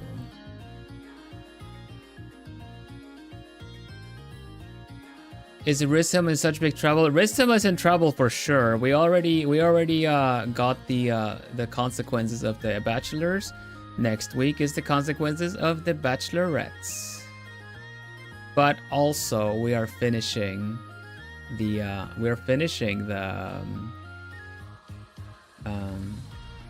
community center. I feel like I could have wrapped everything up last stream, but I felt like it would be very anticlimactic if I didn't make a big deal out of it. The Riz will retire. Rizhelm will be back, I'm sure. But yes, we suffered the consequences of the bachelorettes.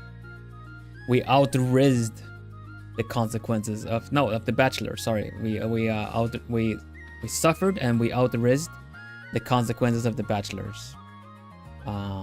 Next time it's gonna be the bachelorettes.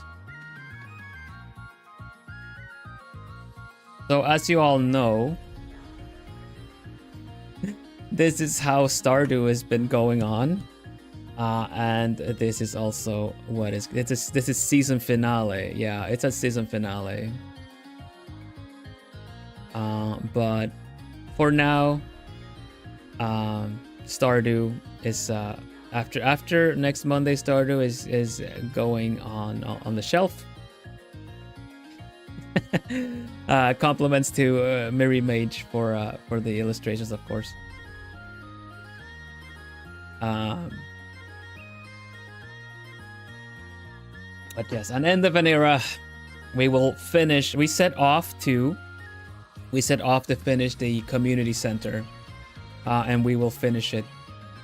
We'll finish the community center. We'll get the extra friendship from finishing the community center, and with that, we'll get the last two bachelorettes completely rizzed, and we'll see the events.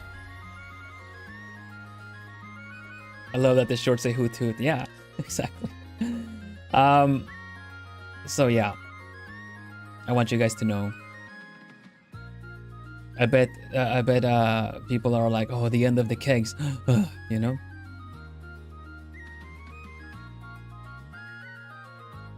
Inaccurate. There aren't 5-6 angry men surrounding Bill demanding to know why he's been. That happened. And my reasoning, I got to pick on an excuse, right? And I said, Pierre made me do it.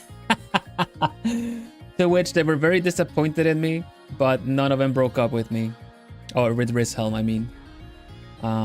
So then also we went like, oh man. Rizhelm just woke up and was like, oh my gosh, I had the wildest dream. And was a bit nervous going back to the saloon. But he went, and then they all just played 8-ball together.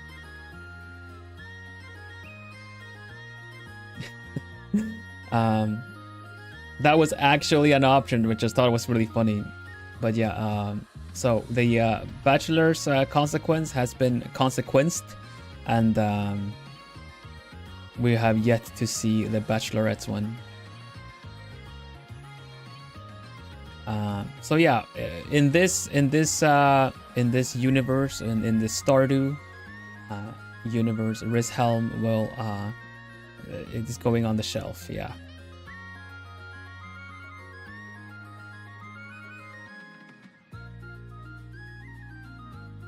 We're gonna start something else after, though.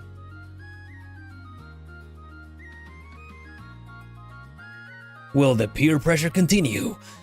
Find out on the next episode of Stardew Valley.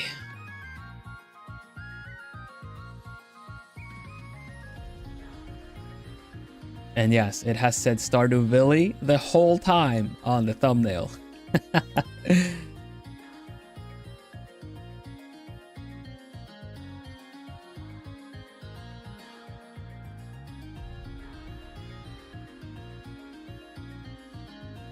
That's gonna be my Mandela effect. Did it always say that? No, right now? Did it always say Billy? What?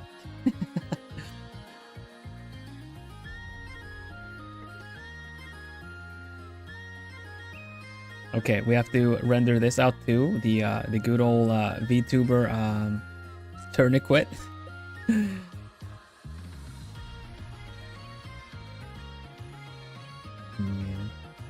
So yeah, so you guys know. Aside from that, when it comes to art stuff, right? When it comes to art stuff, I am going to be doing a reference sheet for everybody. We're going to be working on it together. Legit trying to remember if it did say that or not. Always has been. Always has been with the Plumod 5000. There are only 3 instances which it did not say Stardew Valley. Yeah. Ever since the new thumbnail, though, it did say Stardew Valley. First one. The first one, and they went with the collabs. Hey, yo, that's so right.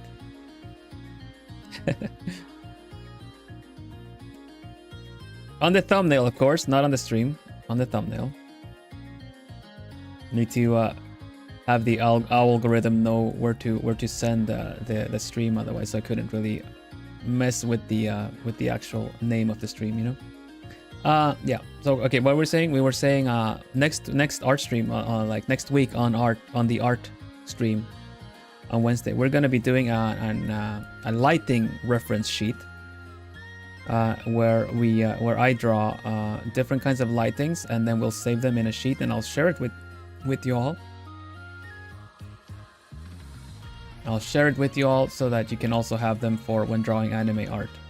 We're gonna do some basic ones. We're gonna do some advanced ones, and of course, this is just gonna be my technique in general. It's not gonna be completely realistic because I feel like anime art looks the best when it's suggested, it's believable, and not realistic.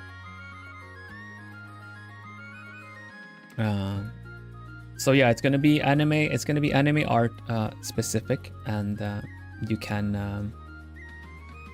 have a look-see at how I consider lighting on the face. It's gonna be like a head, like shoulders up, and I'm gonna try to do somewhat of an androgynous character, and we're gonna do a kind of a classic. How do you say that? We're gonna do a classic hair, a very, very commonly drawn hair, which is an anime, which is, you know, the usual kind of middle fringe with hair going on the sides like this, and then we'll probably have some kind of like spikes on one side and maybe just some more kind of like this on the other to kind of have a bit of a dynamic. We'll see. Either way, this is gonna be the base, just from the front. And then we're gonna do lighting from different directions, double directions, basics, top, down, left, front, back, and then we're gonna be working on if one light comes from one side and the other one comes from the other, and we're gonna have a look at how like the lighting works as a base reference, of course. Yeah, I thought so too. 3 banana hair. So that's what I want to put together with you all. It's going to be more of a tutorial session, more so than just me drawing whatever. So I'm going to prepare that for you all, and also for my own sake of reading up and refreshing the lighting, the concepts of lighting for stuff like that. I'm gonna find my old reference where I took pictures of an actual anime standee with different lighting, and we're gonna reference. I'm gonna reference it and summarize it for you all. Because in an age where art becomes more and more generated, I find it really important to share the knowledge so that people look to learning it themselves. So if you want to prepare your own character face, because I'm gonna just like have a base and then kind of copy it over and stuff like that, you know. Would love for it to be my own face, but with this hairdo, that's not realistic.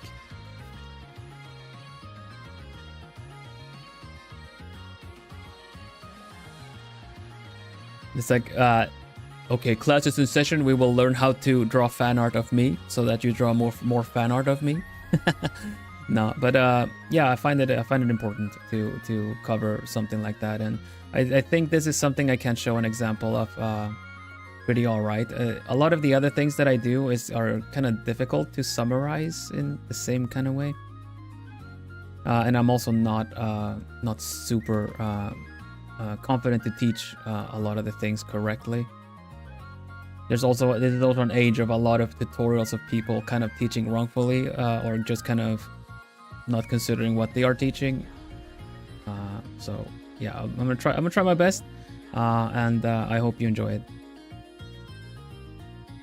More fan art. Vil PR agency strikes again. I mean, I am all for promoting stuff relevant to me, so.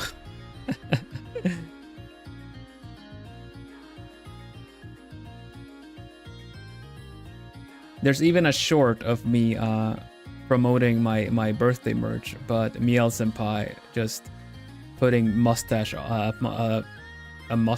me.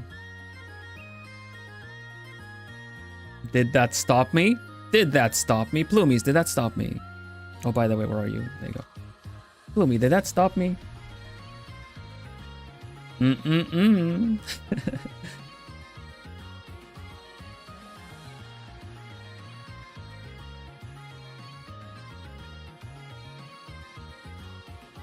Yeah, can't stop, won't stop. It did change my voice though.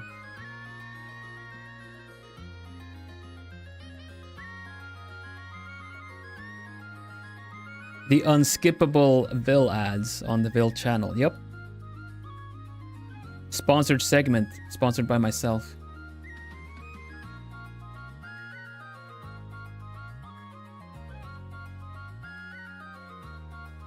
We love our feisty. Am I feisty? I can be feisty, I guess. That's a little never know when you get it kind of thing.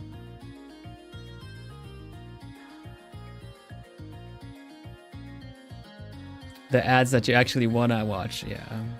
Unless I make ads for my Vilhelm Vanderbos's free roaming kegs.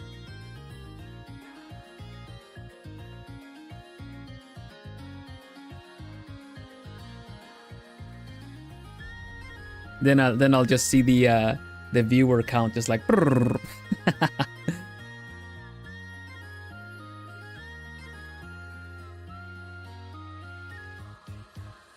But yes, worry not. There is still gonna be some other cozy games to play that are coming up. I'm gonna be starting up another series of a game that I want to play as well instead of Stardew on Mondays. So yeah, don't worry. It's like we're gonna find some other cozy stuff to do.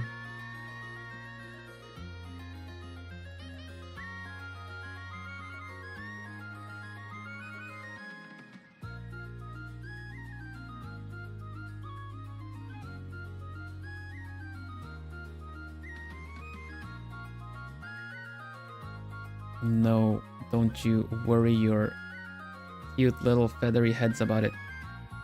Sorry, I just locked in on this because it's difficult to draw. Okay, we got a general nice cleanup of this picture now. Rhubarb looks pretty good. We're just gonna fix this part, which if I look at Rhubarb's reference, which I totally have up at all,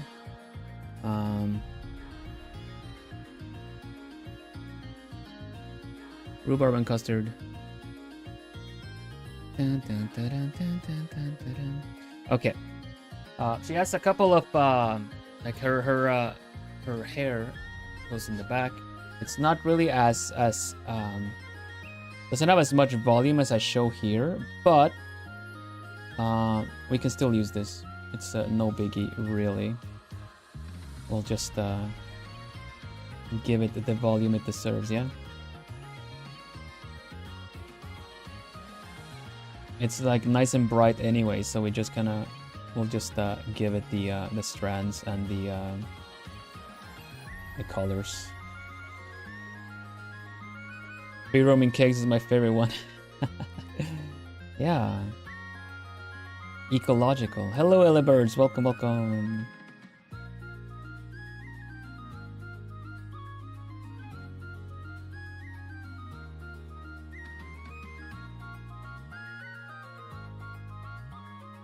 Ba, ba, ba, da, ba, ba, ba, ba, da, ba.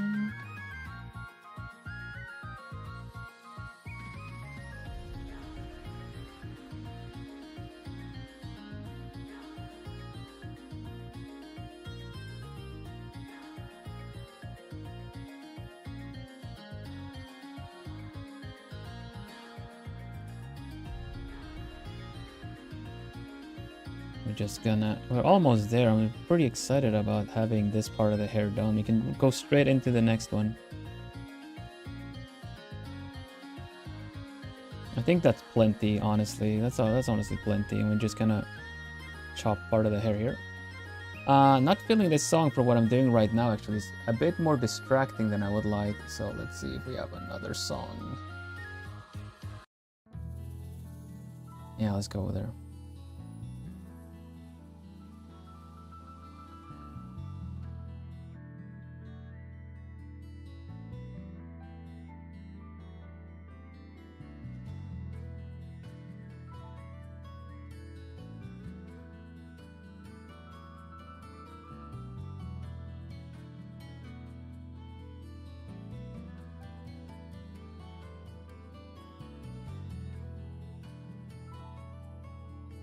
Yes, shoo. I don't know if this is too chill. What do you guys feel? I think it does kick up a little bit after a while, though. The same people making it. I'm glad you got that short of you promoting your channel, or else I wouldn't have been here. Yeah, there you go. I've been looking for a VTuber with calm and comfy vibes. Well, the search is over. Hi there. I'm Vilhelm Vanderbos, the noble owl of... No, I don't even think if I say... Do I say noble owl of globie generation too? I think I just say it's... I'm Vilhelm Vanderbos. And on my channel, I do da-da-da-da-da-da-da. Comfy Riz Master VTuber.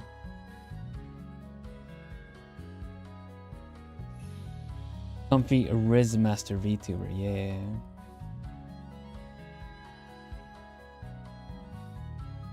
I have never studied the rizzing.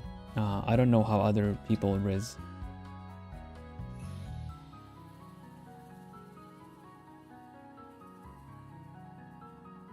I don't know how I should be rizzing. Is there a way to how you should be rizzing?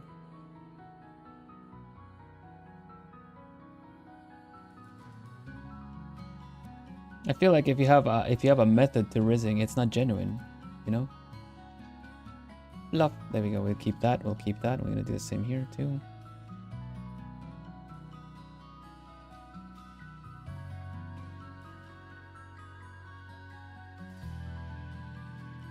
Always respectfully. Yeah, I suppose so, right?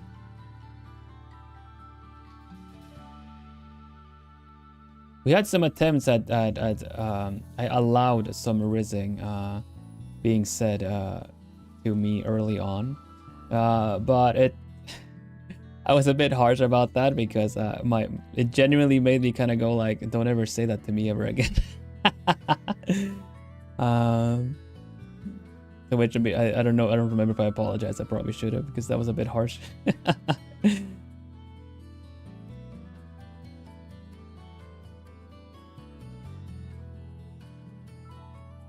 Weird question. What's better, a dedicated graphics tablet, as in a Wacom, or a multi-purpose one like iPad 2-in-1, laptop with pen support?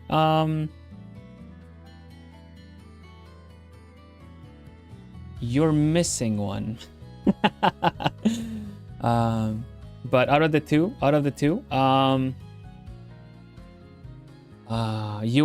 your dedicated graphics tablet, like a specific tablet for your PC or your device, will last you longer than a dedicated than a multi-purpose device.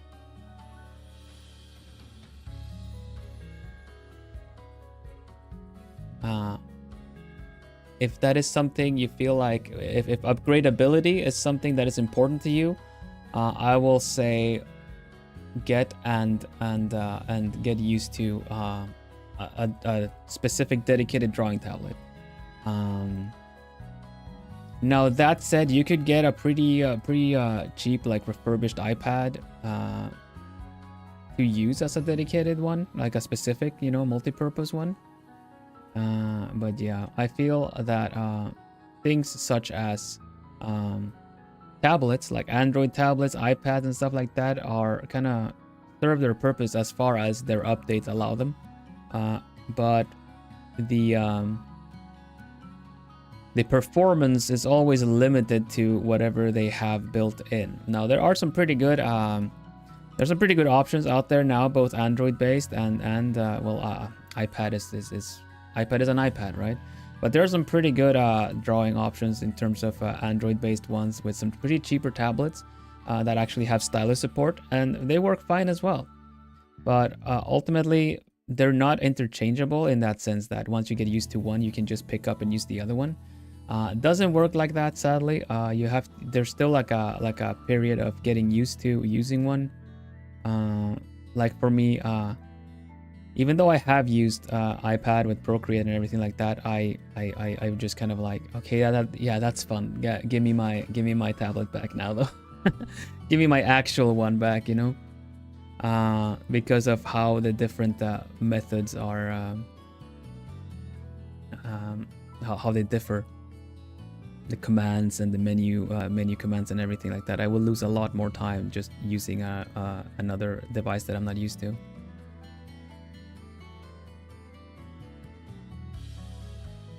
But if you have a computer that works for your purpose, and you don't necessarily need portability to move around and travel or whatever, then I would say a dedicated tablet for your setup is probably the one that's gonna last you and work best for you.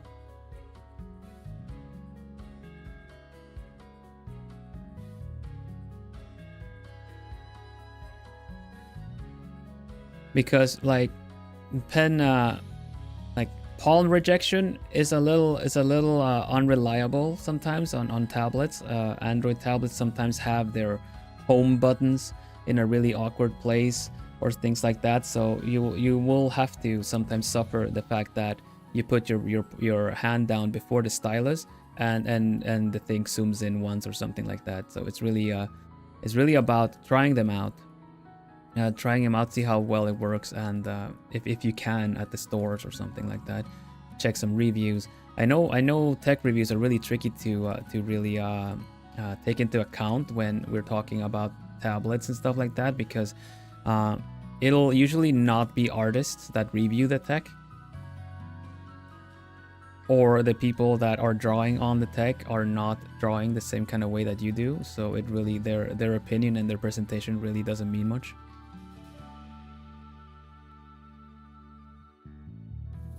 I've had both. I actually had a dedicated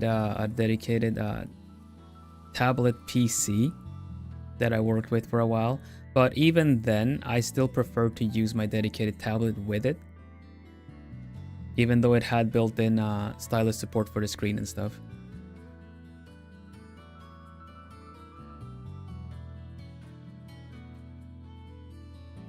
So yeah, again, I got it because I needed to be a bit more portable, a bit more on the move. But once I only do art on a specific in a specific place, it kind of, you know, it ended up being not a very good option compared to, you know, actually using the standalone rig.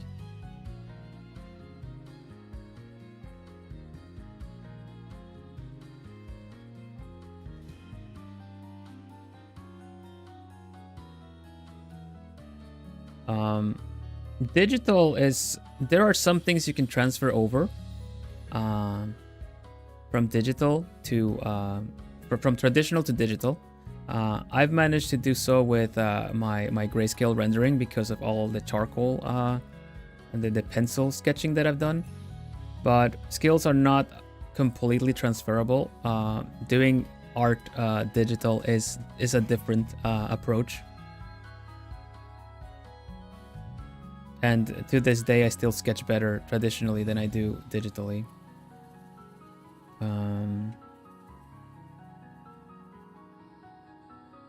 So ultimately, it is about like getting a good purchase, of course, like by something that works well. But ultimately, you can make any tablet work, really. Because it's not, there's not one tablet that's gonna make it automatically easier for you to draw digital. It's just gonna feel off. It's not, it is, doing digital art is not traditional art. You can bring in your knowledge, but not your habits.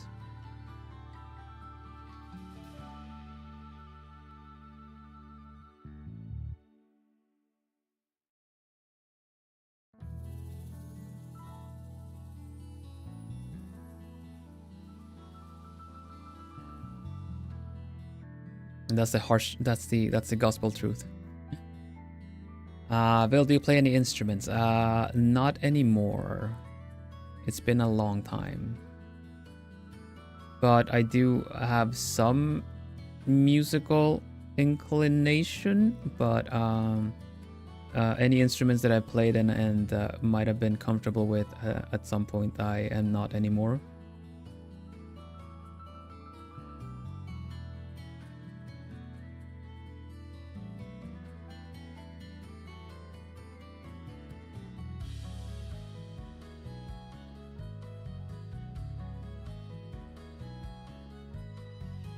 You played, yeah, a very basic piano. I never really got good at that because the teachers were not really, I didn't really vibe well, so to say, with the teachers.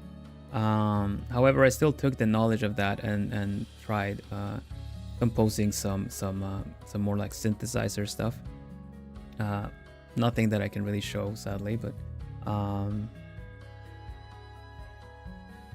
and a bit of like maybe ocarina, I guess. 2-octave ocarina and stuff like that I practiced at one point. But yeah, not enough to really, you know, bring it out and be all like, oh, like check this out, this is that song, and then you guys can be all like, oh wow, yeah, it is that song. No, it sounds horrible now.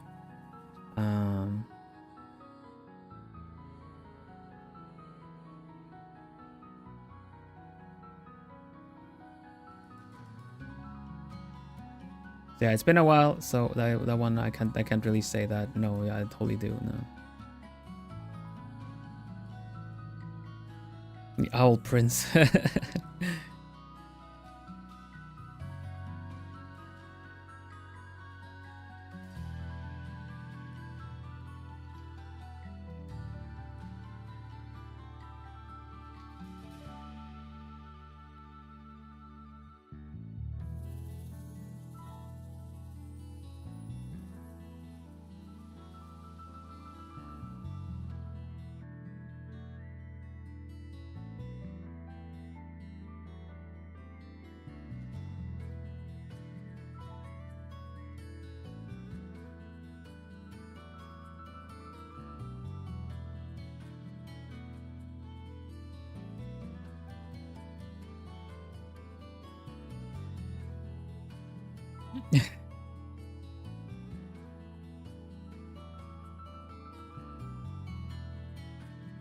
Let's see, what was it? You use watercolor mostly. I haven't seen any program that replicates the feel.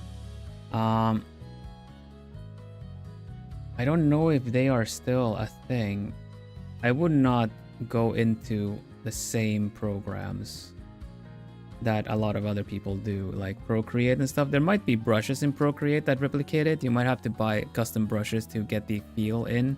But I have seen programs that do that. I don't even know if they're actual anymore. Let's see. It's getting a bit old now, I think. Flagship product, okay. What is it? Elebirds. You might want to look into this program.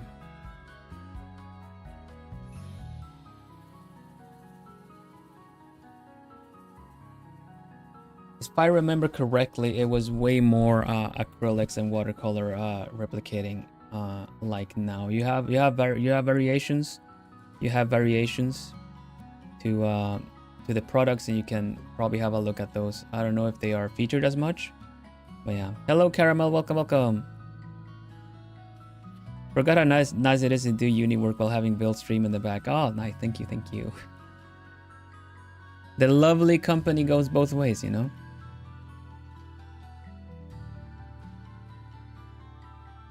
Hello, Piper. Welcome. How are you doing today?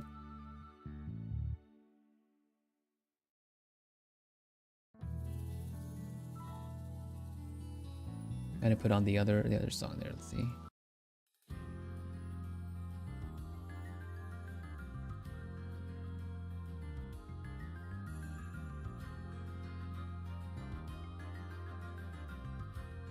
We are gonna just use some of the things here. Fix up these strands of hair a bit. Just found this on your recommended. Why, welcome. I'm Vilhelm Vanderbos, the noble owl of Globie Generation 2, and I am an artist, as you can see. I've been drawing this for a couple of streams. I also like cozy games. I'm gonna be rounding up my Stardew Valley playthrough on Monday. Tomorrow, that's right. Tomorrow evening. Evening for me. It's starting like what is it? 5, 6, 7. Starting 2 hours from now. Tomorrow. I'm gonna be doing Cozy Jump King. We're gonna have some binaural audio.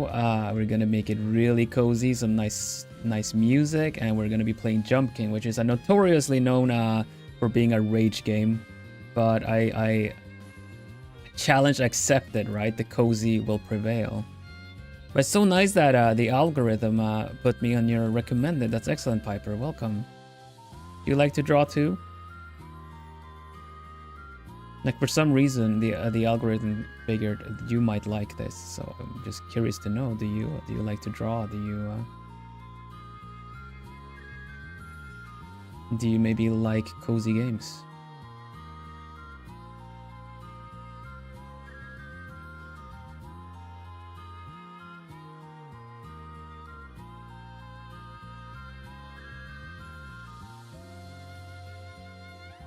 Thanks everybody for welcoming Piper in. I think it's always great that everyone says hello to each other.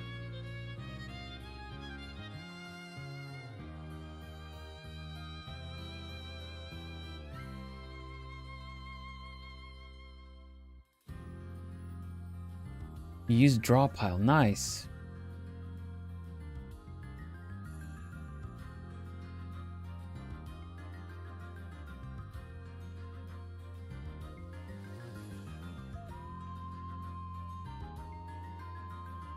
Need art of cuddle puddle of bloomies.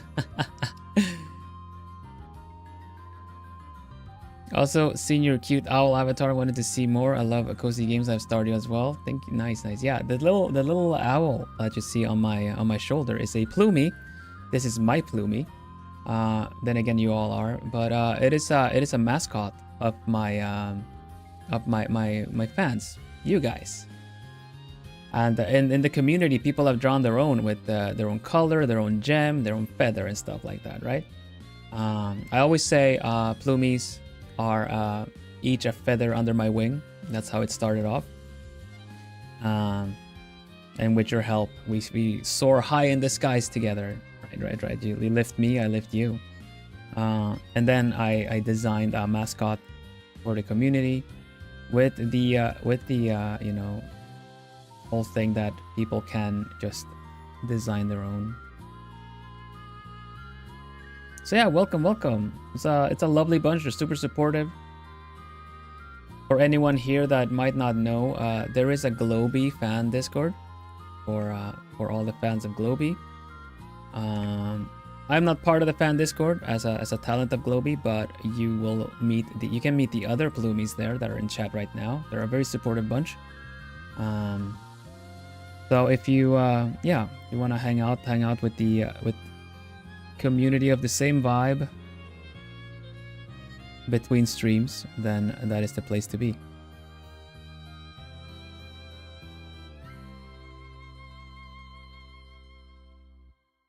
The coziness unites us. Yeah, that's a nice one. I'm also on Twitter. I'm also on TikTok.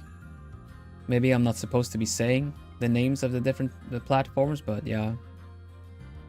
I feel like I'm bad at steering clear from that.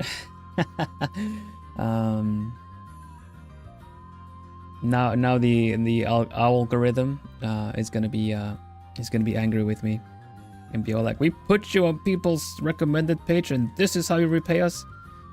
Yeah, I get put back in the in the back. But yes, I draw. I'm an artist. I do cozy games and puzzle games occasionally too.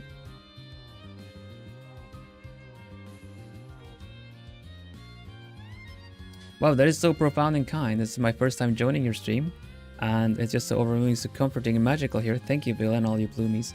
Thank you, Milana. You're of course welcome back whenever. This I feel like one of my back to the promo, right? Back to the channel promo. One of my things that I want to do is that, and that I also say on my actual channel promo, is that everyday life is stressful enough as it is, with the hustle and bustle. So what I want to do is to provide a relaxing place for people to come in and catch their breath and maybe enjoy a stream and then the company, because there is good company here. We got Plumies, we got me here. You know, just catch your breath between things, because life just gets stressful. It's just what happens. I'm not here to be offering to take any of that away, but you know, for like forever. But at least you have a place to catch your breath and maybe, you know, enjoy a nice cup of tea.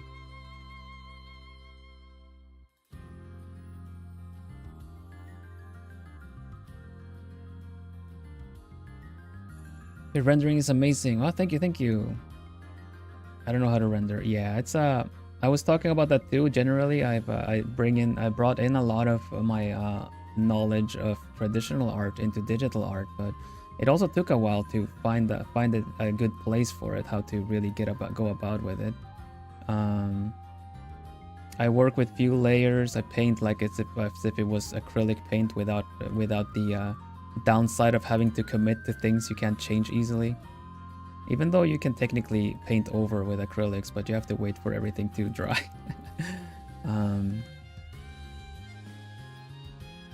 And there, I think it's done now. I don't think I can really add any more to this without, like, you know, starting to mess with it a bit too much. We're gonna leave it here, I believe. The rhubarb at the stadium. Glory to RHUBARBIA. Maybe we should sign it though. How do you even sign this?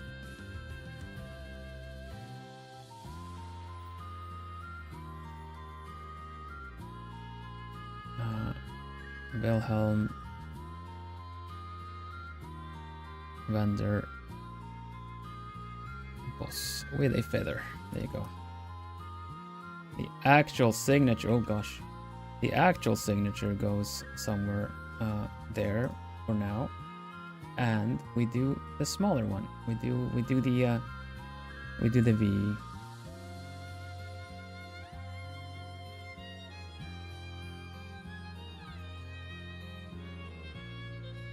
You joined the Discord, nice. So as far as I know, you can go to Bill's study, be a plumie, because that is the Globie fan Discord. You have all the Globie talents present there, right? I am one of Generation 2. There's a bunch of us. But yeah. Welcome, welcome. And there we go. I think Rhubarb is done now. We're missing one little detail, which is the bunny pack she has there, but I don't feel like drawing it. I'll consider it later maybe, but here you go. There is the glory to Rhubarbia. I think it turned out pretty cool.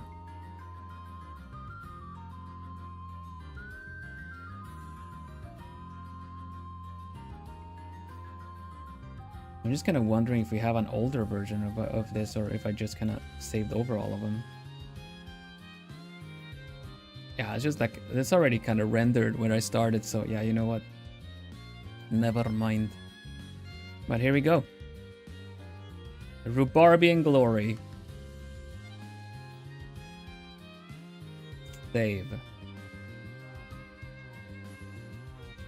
The other thing we were working on, we can just look at this all day, I guess. This one is close to being finished as well, so we may as well just kind of maybe work on this a little bit. It's another character of mine. I'm just trying to finish unfinished art right now.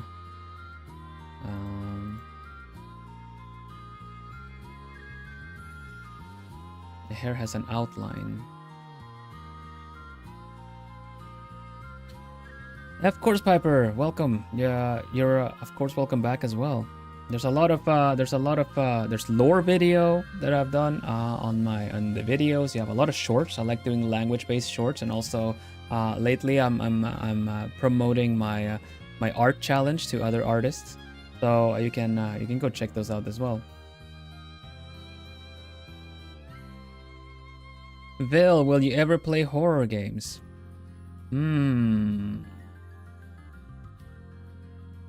Unlikely, I would say. For one, because I don't get scared, and for the other, because the plumies get scared. Is not very cozy. I am all about cozy. Horror games are not cozy. And you can be all like, yeah, but you know, Phasmo is a comfy game. Yeah, but I said cozy, not comfy.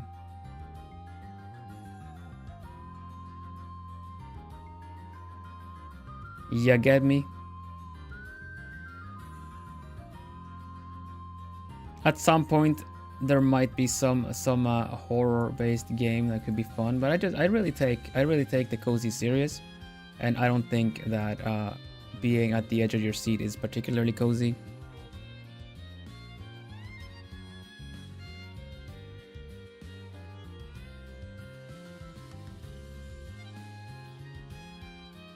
The reason not to is adorable. I have played horror games.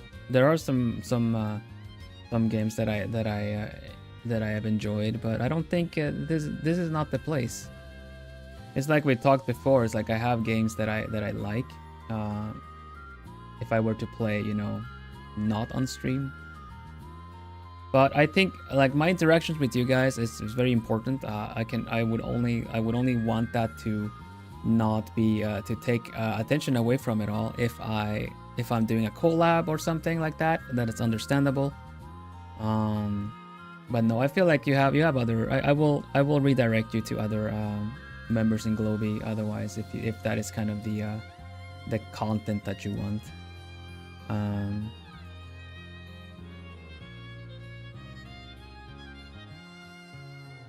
Respectfully so, I suppose.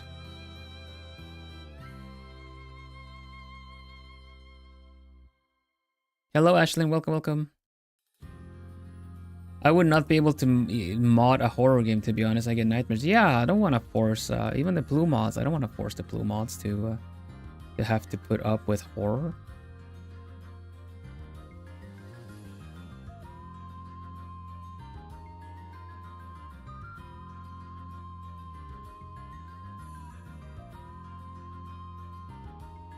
I remember there was one cute hidden object puzzle game with a girl getting stuck in a castle of 3 cursed dolls that chase her. As much as I hate scary dolls, those were just comically bratty. And the game itself was more humorous than scary. Yeah, well, I don't mind the kind of darker tone and stuff like that.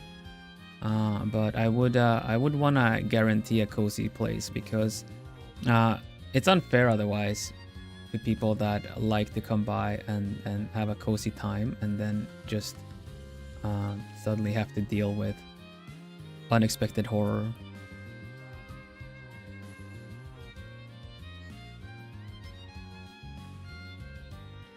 No, so this is I want this to be a safe space.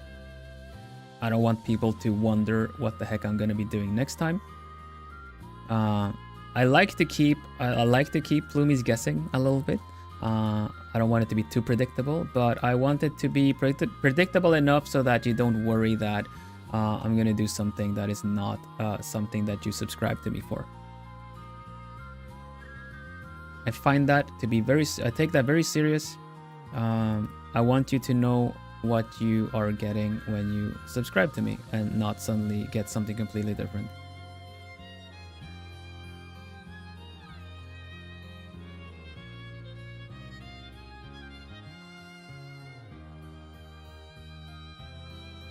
But also, I feel like people that want to watch horror games want to watch the reactions, right?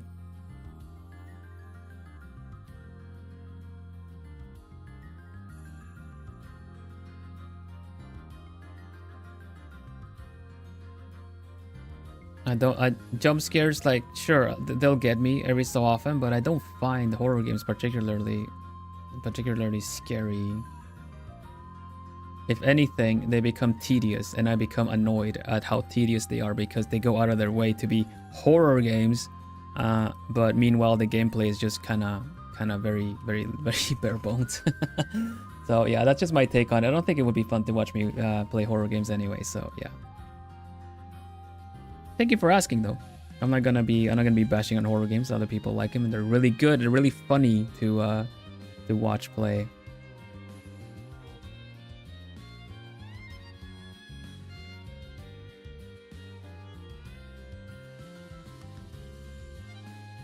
I believe Lilo likes horror games, right?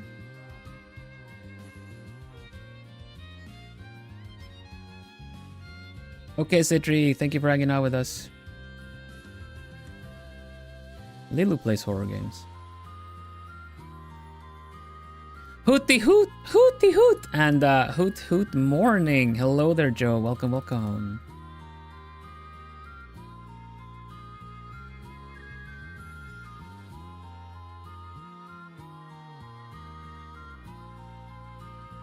Da, da, da, da, da, da.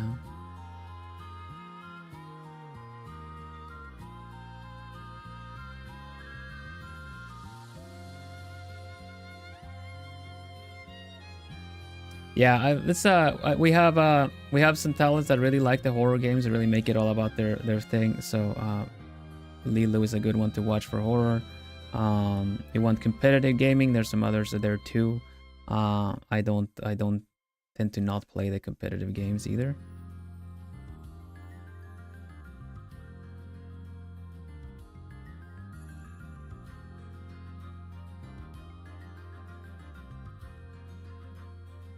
You can find all the talents in the video description. You can check out Generation 3. I think Oli Lulu.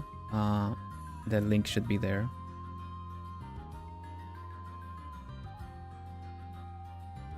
You beat me by 1 second. Yeah, Mary's fast. Like the blue mod regime and training keeps the reflexes quite sharpened. And mind you, Mary is busy working on a commission as well, Joe. So she just like really rapid fire Plumon.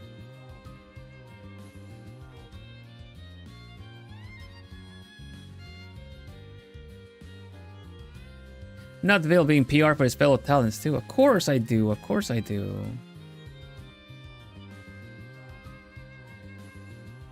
I'm not gonna be PR for anyone else being more cozy than I am, though. That's me.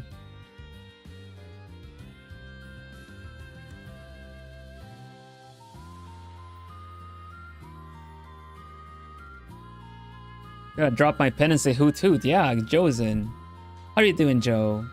Is it the morning for you? I believe it is. How is this fine morning? We're so far behind on stream. No, you know what? So far behind on stream that I didn't notice. Oh, not sure. I noticed that some things were lagging behind on YouTube generally. So that's been happening for other streams as well. Came on early in my area. Yeah. The time zones to do things.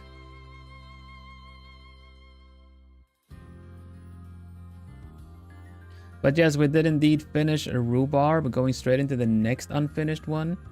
I think Isolde here is the one we have that's closest to being finished. So the times be zoning. Yeah, they totally do.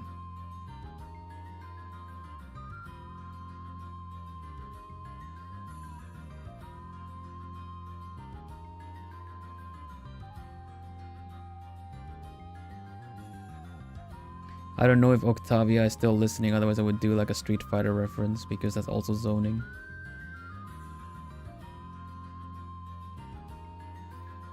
But yeah, that's definitely the case. It's still 50 likes for today. Really? I got 50 likes. I usually don't, I tend to not notice that until way later. That's so fun.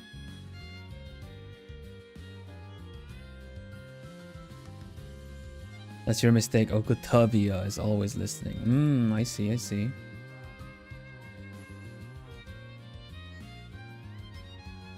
That's nice though. I like that. I'm glad people. I've got some new plumies in today as well.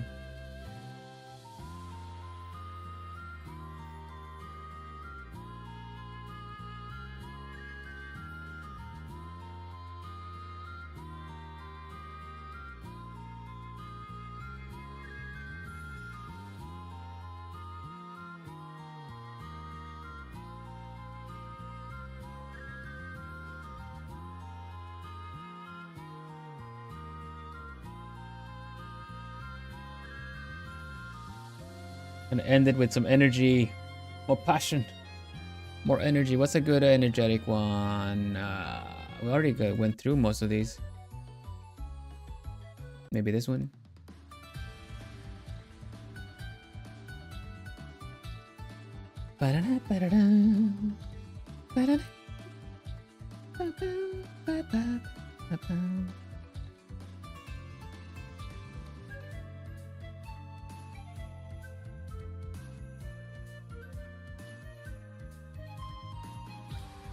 It's given street for this one does?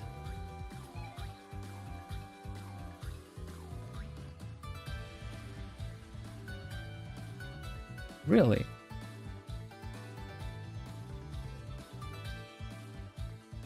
More handwork, more passion, more artwork. More artwork, more energy.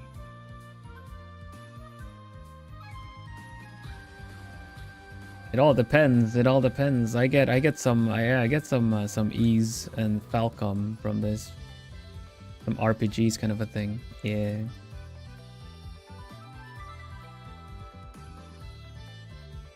You feel the passion pumping in your veins. I feel it. Is this what passion feels like? I've been missing out.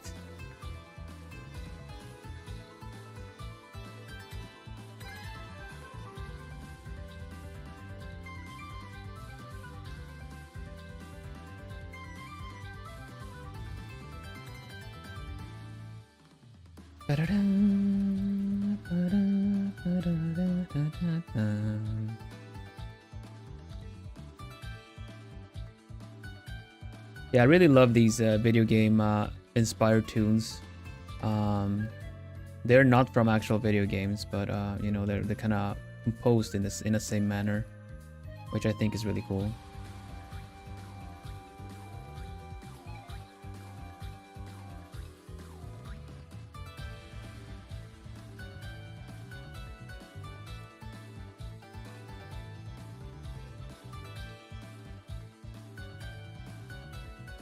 It gives a little bit more energy too. I'm just gonna do this with this. Don't care right now. Let's just do this. It's fine. It's fine. Yeah, I've generally fixed out the character pretty good. We just need to add some extras in here. There's still yet another step of polishing up the character, but I think she looks really good. You don't really need to polish up the outlining too much. I'm just gonna add some. I'm just gonna add some more there's some light coming from this side, so we're just gonna add a little bit more silver to this. The princess curls.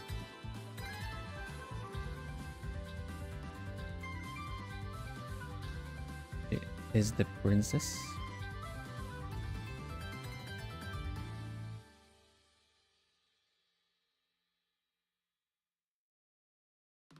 And oh, that doesn't loop that well. Anyway, this one maybe? No, we already had that one. Or did we?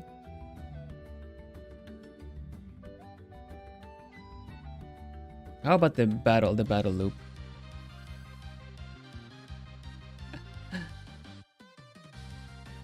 We're fighting now, retro battle.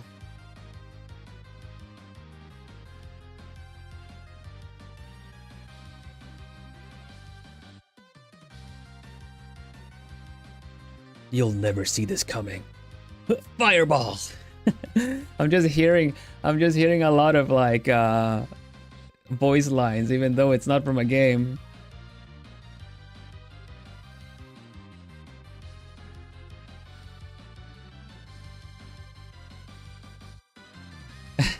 This has such like retro RPG vibes. It's so funny.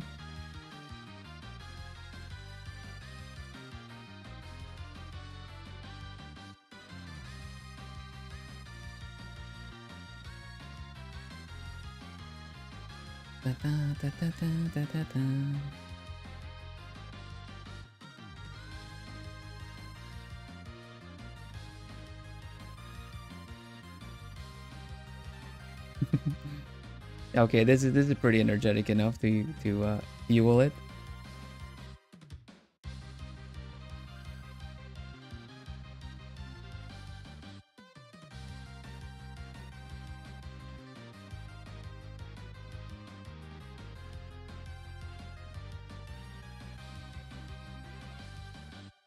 The music that's playing it as I'm on my journey to retrieve the lost family sword, right?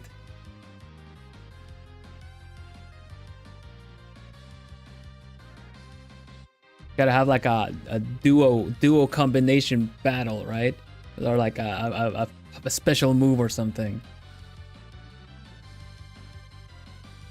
But what would it be? Like Ambrose has his fans, I have feathers, so technically you just kind of like Ambrose can just like fan me really high up in the sky and just like dive kicking or something. Plumidachi kick! Yeah. Spinning bank kick. Yeah. Hello, Dango. How are you doing? Kumiyama Ambrose, everybody. My brother and Equinnox. My boy Dango is in here.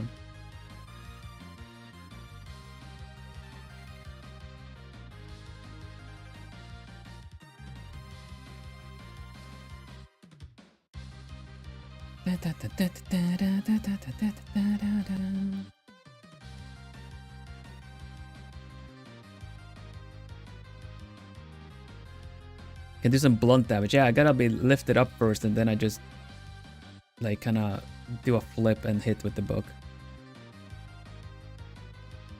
Knowledge is power.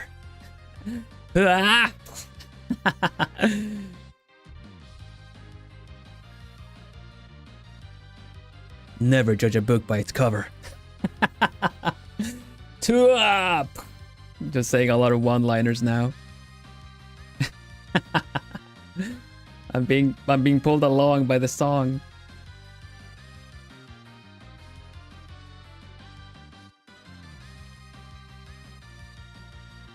Feel the power of knowledge.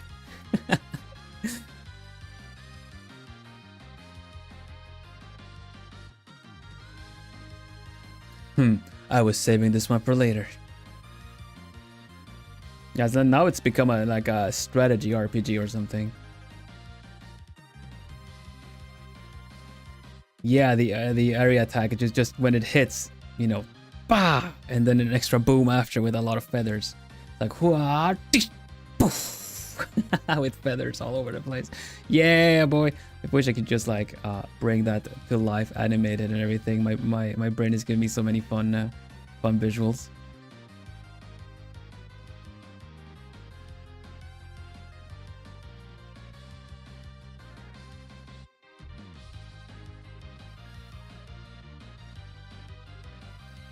This it's an actual visual novel, but it has like a battle RPG bonus like little event.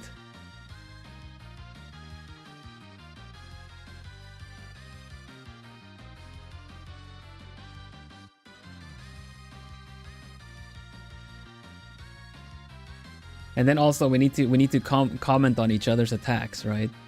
Like Ambrose does his thing. And then when he's finished with his powerful attack, like and then he's back at the with the rest of the squad, I just kind of like, wow, I guess I really shouldn't corner a fox, or something like that. You know, you get the extra comment from teammates or something.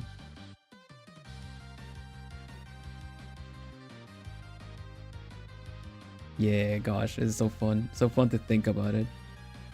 Globie RPG, right?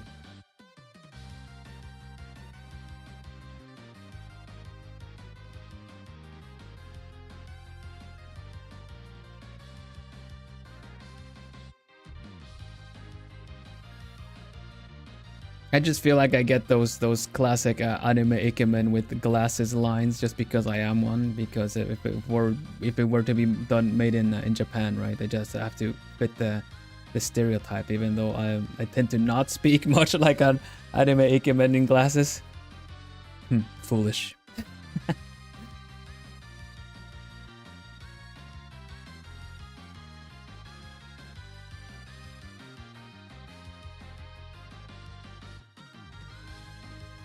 I'll read your narrative's end. Hey!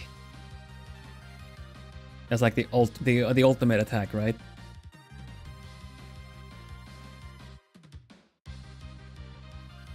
While flipping pages, yeah.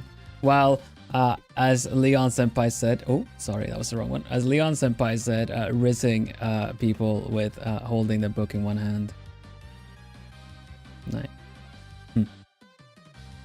I'll read your narrative's end. The one line, yeah, the one lines are so funny. All right, give me some. We have the battle RPG in the background. Just give me some one-liners that fit, and I'll read them to the best of my extent, the best of my abilities.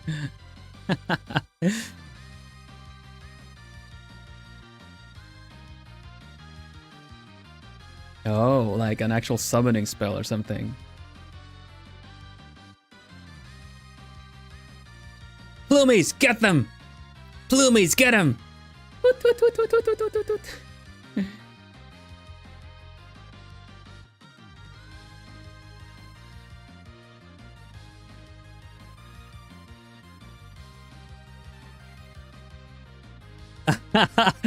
Adding the for the plumies, yeah. I like that.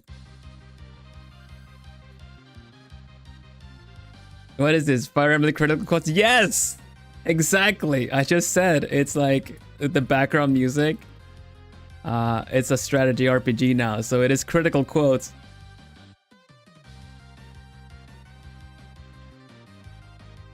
Vil RPG Fanner Challenge win. Ooh! I'm just freaking write that down somewhere.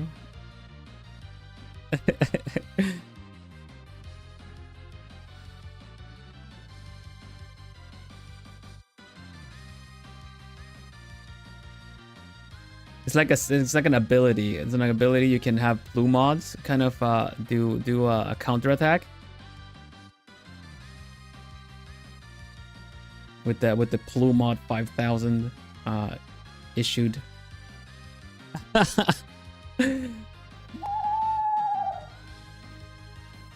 Pica, God and pray. Pick a god and pray.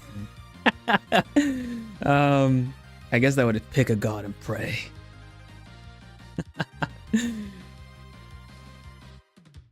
Okay, I will try to deliver them. I'll try to deliver them, but I cannot help my giggle after.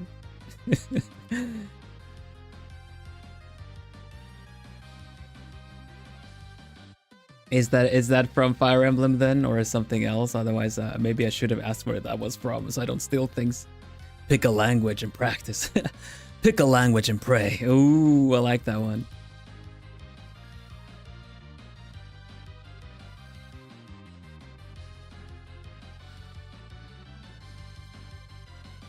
Okay, I think this is like the last bit that is sold and needed.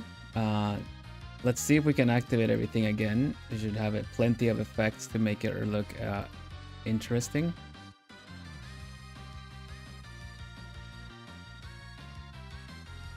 A witness! Misplaced kegs!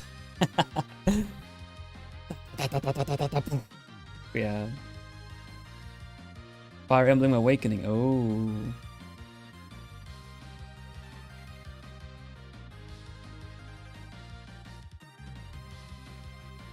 Dang.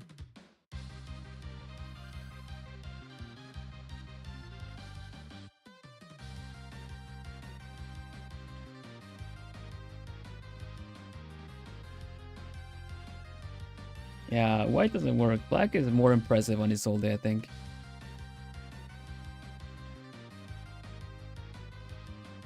Oh, oh, these are really good. Thank you. I'm gonna use my buddy. Let me see if I can do this.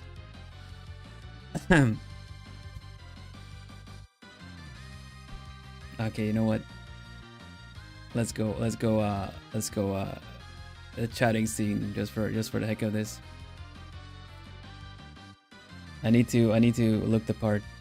There you go. It's so fun. What is it? Serene rejuvenation. Okay. Let's see. I gotta find the thing. There it is. you have to imagine the camera angles and everything, right? To the music. May the coziness caress your soul and soothe your troubles. Serene rejuvenation.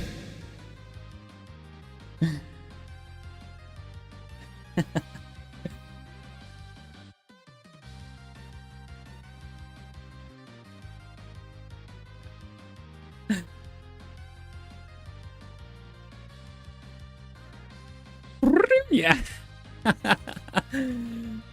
5,000 HP. Yeah.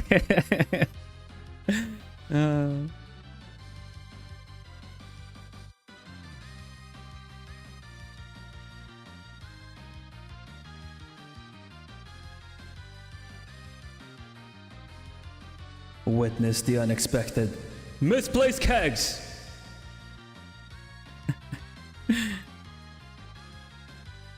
95% miss on the next turn. Yeah, it's gonna be an attack that's gonna be like, pa pa pa pa pa pa, like everything explodes and it's gonna say miss.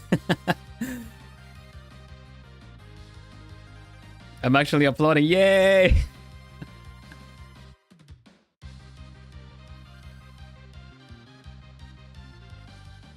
We had some pretty good ones. Let's see if I can find them again. Pick a god and pray. Ooh, that is pretty. That's pretty edgy.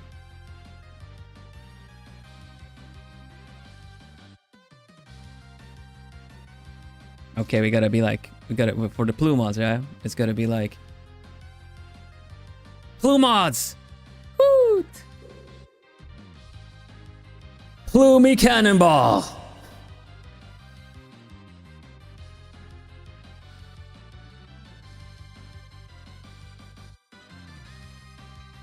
Fate? Who cares about that? I'll rewrite this narrative today for the Plumies! This is so fun. The quill is mightier than the sword.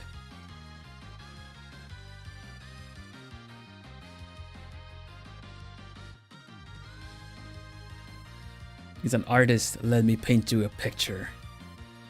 Yeah.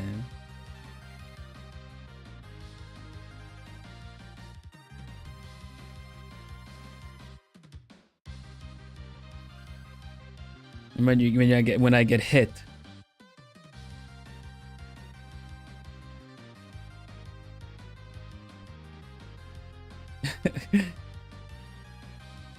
Oh, okay, we're gonna get the defeated one too. Oh goodness, okay. Let's see. When I get hit. Oh, crude. I have to do the motion too. You get some damage voice acting too. Like, my books. And when I'm down, it's like my language lessons, or the plumies, they need me. Mine would be Nor.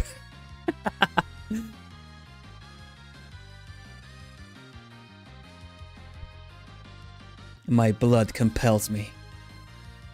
The streak, it's broken. Hit line. Oh, that's when you win?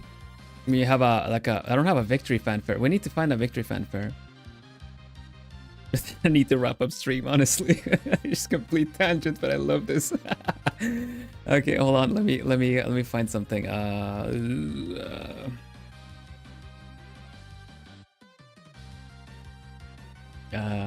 me find this. Let's see.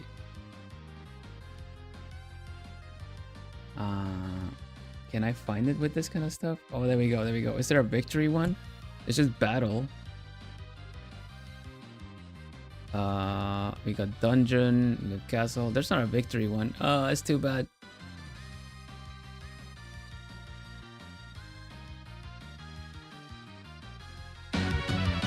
That's what we already are listening to. No, okay. There's so many good ones. But I do like the my story won't end here. Yeah, that's like the victory quote, right? Sorry, but my story won't end here.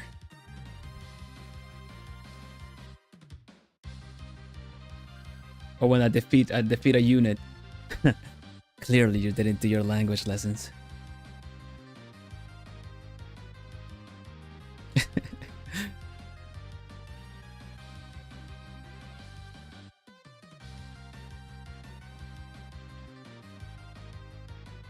Yeah, and thus we achieved our happily ever after. That's awfully on point, actually. That's actually on point, because my whole thing going into all this initial promotion and everything, and the thing that I would say is that let's write our story together.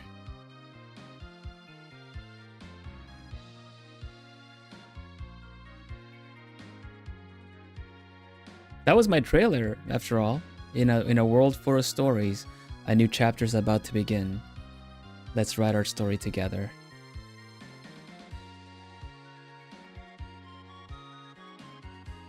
Yeah. Of course, just look at the trailers on in my video tabs. We have a trailer, no voice, and then we have the first lore video. And then we have the expanded lore video. She almost says the same thing. Hey. Well, clearly I'm meant for the emblems of fire. Then again, remember the membership art? I heard multiple times that you look like a Fire Emblem character. Where is it? Where is it? Oh, that's the wallpaper. I need to try more Fire Emblem. This one. You guys know which one. Let me go back to art to show it. Look. This one.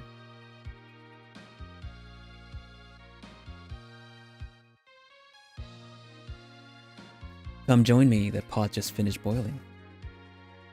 Would you care for some tea?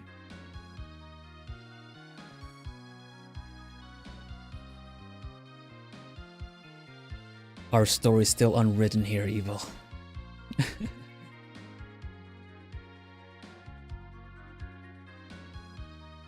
My quill won't run out of ink.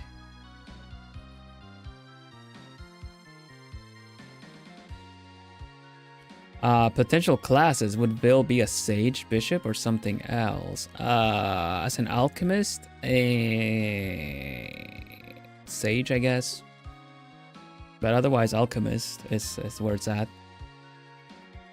Uses a bit of uses some limited magic. Gem specific magic, maybe. I don't know.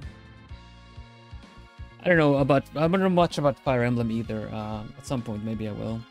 Archivist, alchemist, yeah.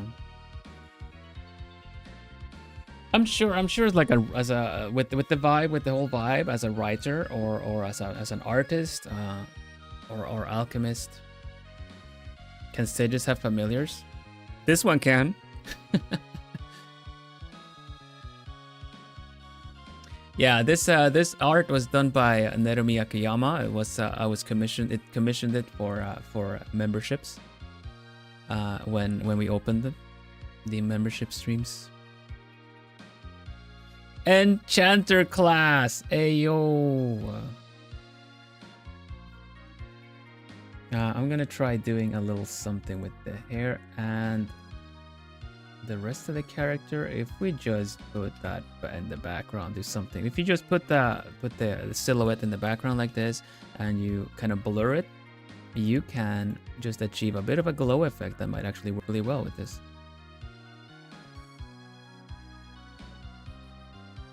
You just need to tone it down a little bit. Make it really blurry.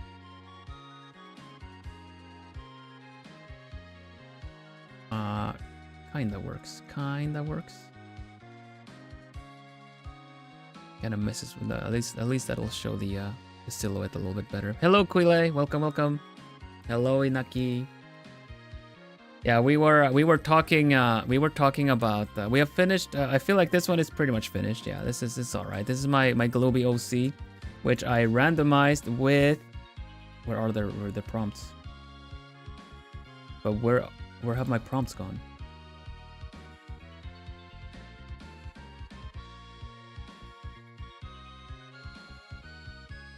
Where are the prompts? Oh, they're there. Okay, I got them. There you go.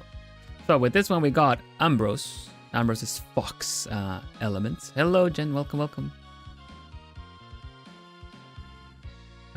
We have whose eye shape? We got the kind of ocean. How do you say that? The textured and fading gradient eye colors with Kiri's razor jacket and Maeve's hair and Pippa's hair color, and with that we got Isolde, this character right here.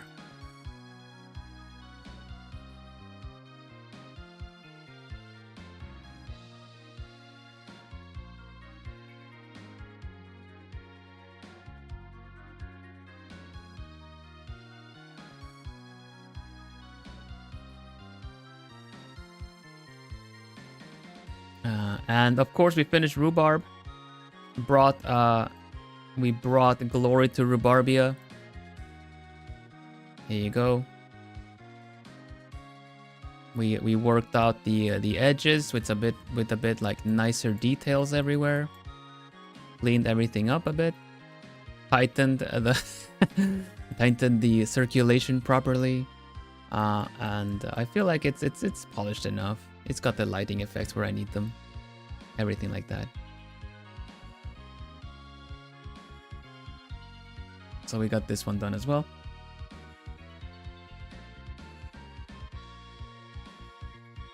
And of course we were taking a moment to do RPG battle one-liners.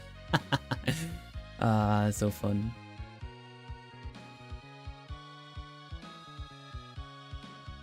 Let's see. Noteworthy that the enchanter is actually dressed like a butler or a maid. Oh.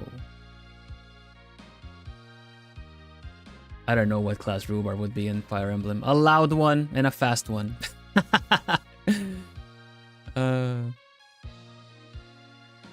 Get like boost everyone's how do you say that, like spirit.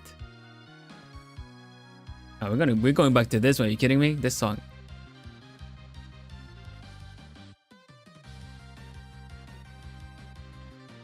This is not where my story will end. It just triggers me to do the thing all the time. You can't have this good of a battle theme, old or new, and not have one-liners involved.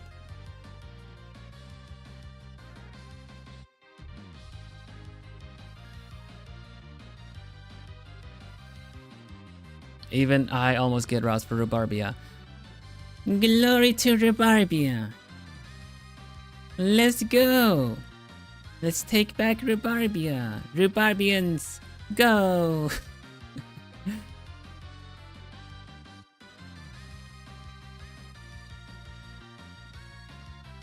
The wings the wings of fate will guide our story. Welcome back to the stage of history. Welcome to the King of Iron Fist tournament. Choose your character. Thank you. Yeah, she is, so I'm glad you think so, because then it matches.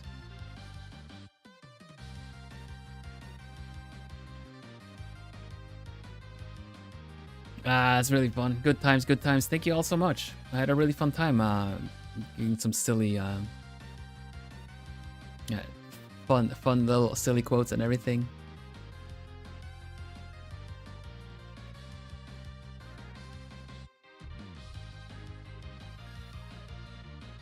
Plumies, fly high!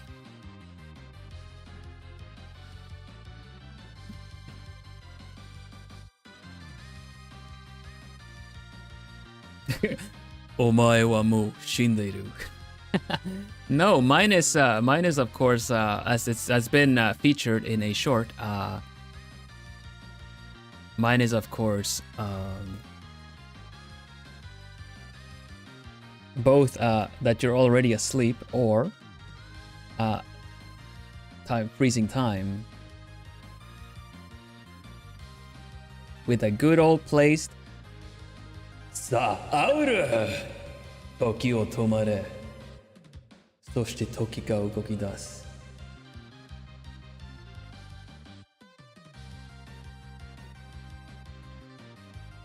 Otherwise, omae wa mou nemutteiru. Sa'auru!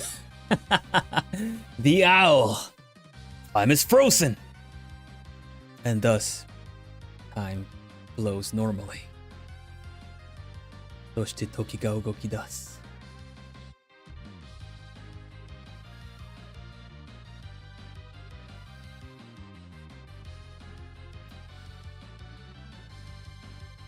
The fates of time may be ever be limitless in stories. Okay, may not. Okay. The fates of time may not be well, I'm sorry, I may not be limitless in stories. May not be, sorry. Bunkai, the well of knowledge. It just may. Oh, okay. The fates of time may ever be limitless in stories. Or if in an ultimate, right? It's got to be a little bit more drama in it. For that, I need my book. My book says how to drama.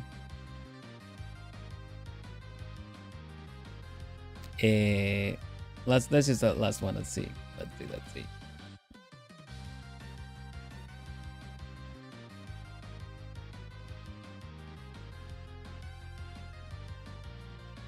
May ever be limitless in stories. All right, let's go.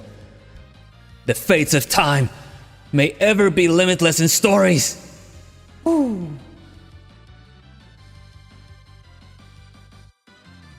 This chapter comes to a close. You know what? It does. It does. Is that even? Yeah, it's reverb. It does.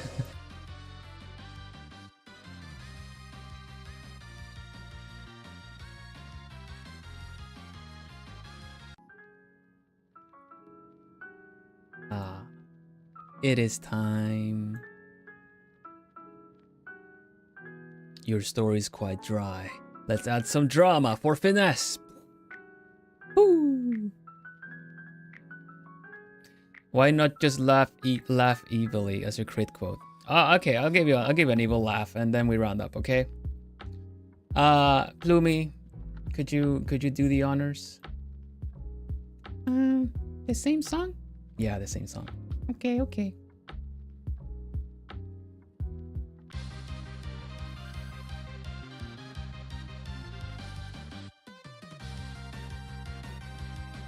Let's see. This is like the transformation, right? Like the ultimate, the transformation becomes a completely different unit with chaotic magic, dark magic and stuff, right? The transformation in question, of course, is, and I need more edgy. I need edgier lines. Because now it's like succumb to the curse. I have succumbed to the curse. I'm no longer smiling. Your futile stories are nothing.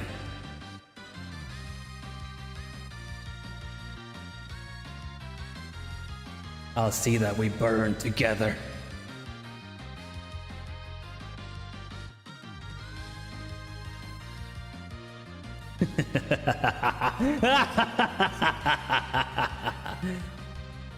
Join me in this eternal darkness. Yes. Yes. Your tragedy will be my entertainment.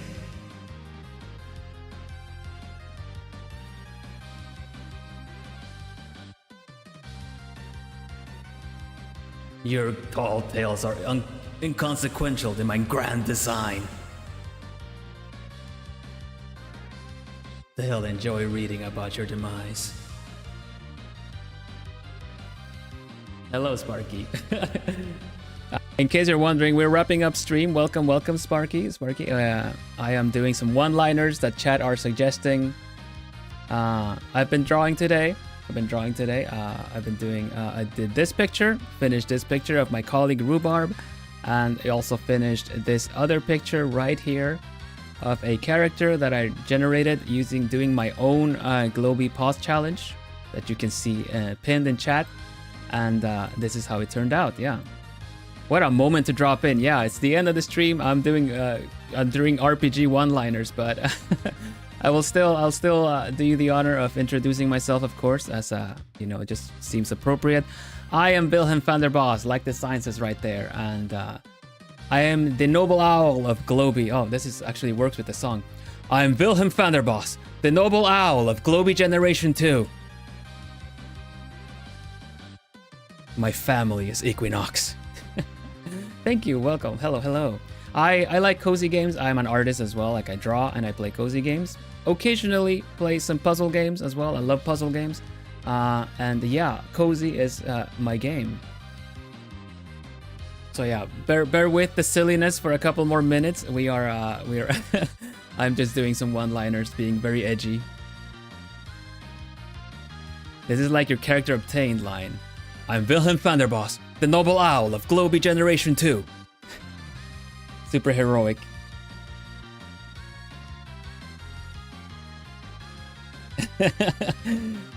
Did we have any other edgy ones to do?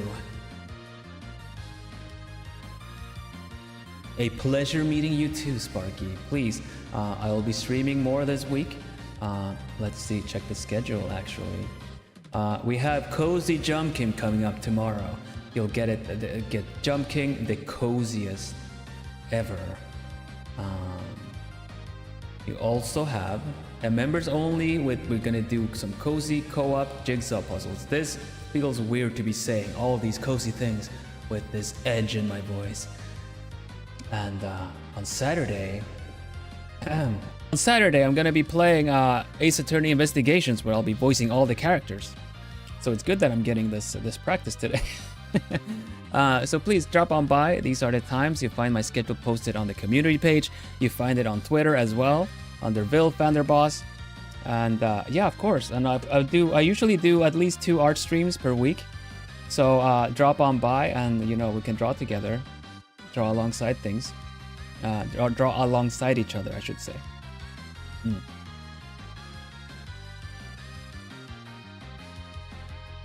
Let's see. Let's go back to the chatting scene. Do you have any other edgy ones to round things up? Otherwise, we will round it up there. Let's see. Can I look angry? Okay, I'm stuck in angry. There you go. Angry.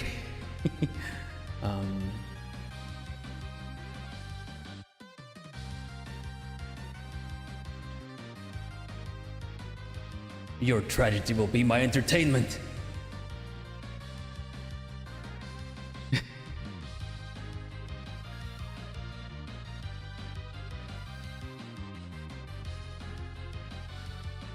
Poor little Vilhelm can't handle a curse.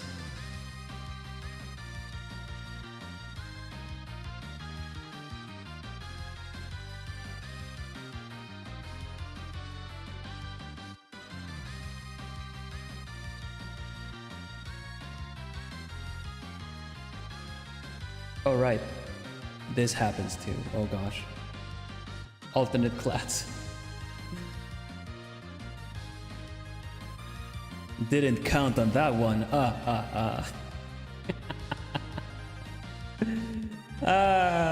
Terrible.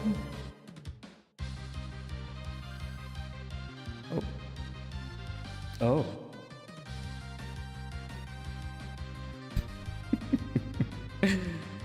Watch how weak you are. I'm like, how the heck do my eyes go red?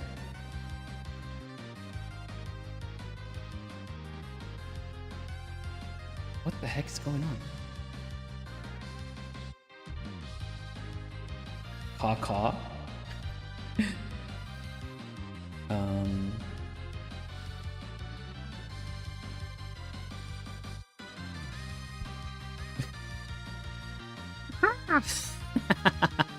Not hoot hoot. Bloomies, do my bidding.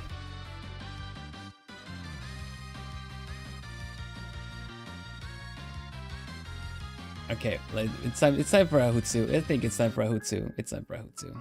We had fun. We can have a good job, Plumie. Good job, Plumie. Thank you, Vale. Thank you, Vale. There you go. Oh, are we the crow now? Yes, we're edgy. Oh, okay. Thank you, everybody. It's really fun and silly stream. I'm glad we got a lot of work done. You guys are awesome, amazing, lovely company as always. Just double checking that my voice isn't stuck in echo again.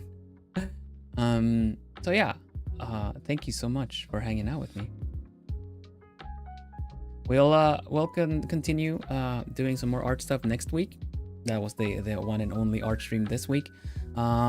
But of course, promoting the Globie Pause Challenge still. I'm gonna be looking at the hashtags to see if there's been any new ones we can feature next week. And look forward to the art stream next week, when we're gonna be doing some the lighting references. And I'm gonna be showing you how to consider lighting coming from the side, from top, bottom, front, and back, and variations. And then we're gonna save them individually so that we can put together a nice reference sheet that you guys can all have a look at. Yeah. So yeah. Nope, but you're still emo. So it seems. It's laundry day, okay? My other outfit is in the laundry. What about your hair? Well, I had to clean the fireplace as well, and then I had to hurry to stream.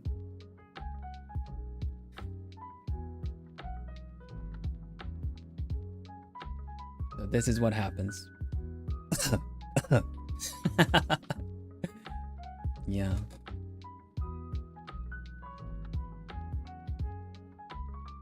Don't try to sass me. Don't try to sass me. I'll sass you back.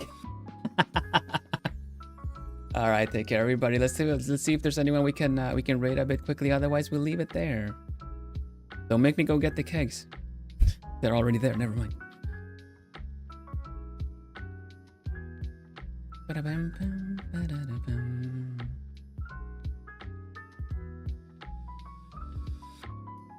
I do believe.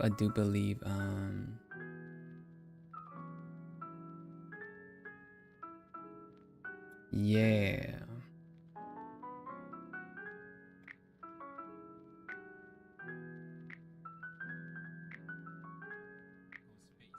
You know, I haven't been able to raid into this person too much, so give me a moment, see if we're even allowed to.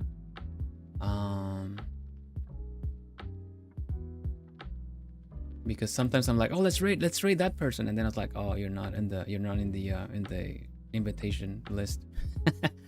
Either way, it's fine. Otherwise, I know who to raid. Otherwise.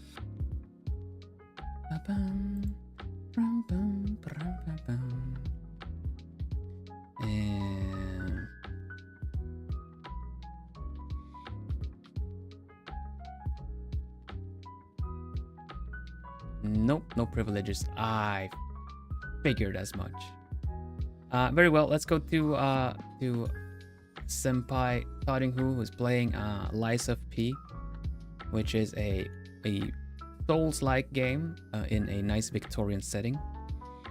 I could see myself as a character in Lies of P, preferably not, because the whole premise seems quite dangerous. But you know, wait, is this even working anymore? But yeah, hoots to everybody. Thank you so much for today. I hope you have a nice rest of your week. This has been the Hump Day stream, where, you know, we're past the hump, so it's just downhill all the way to the weekend. I hope you're gonna do well. Drop by tomorrow evening for Cozy Jump King. And definitely with black hair. Yeah, you know what? You're right.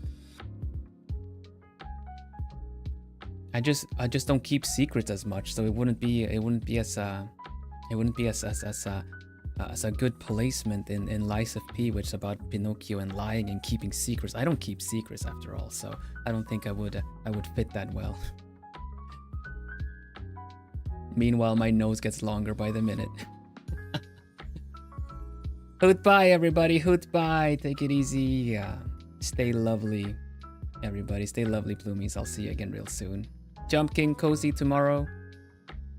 I would say wish me luck, but I don't need luck. I'll prevail with the Cozy. You'll see. Hoot afternoon, everybody. Hoot afternoon. And give a nice raid message. Raid a message is the classic hoot hoot. Wish you all the inner and outer peace. Ooh, outer peace as well. Give the classic hoot hoot with use. And go say hi to Who Senpai. And I'll see you all tomorrow. Hello, Johnson. If you just joined, this is the end of the stream, but you're welcome to join back in tomorrow, and I'll introduce myself properly. But I have been Vilhelm Vanderbos, the Noble Owl of Globie Gen 2, and it's been a pleasure, Plumies. Take care, everybody. Bye for now. Bye-bye. Bye-bye-bye-bye. Bye-bye. And good afternoon.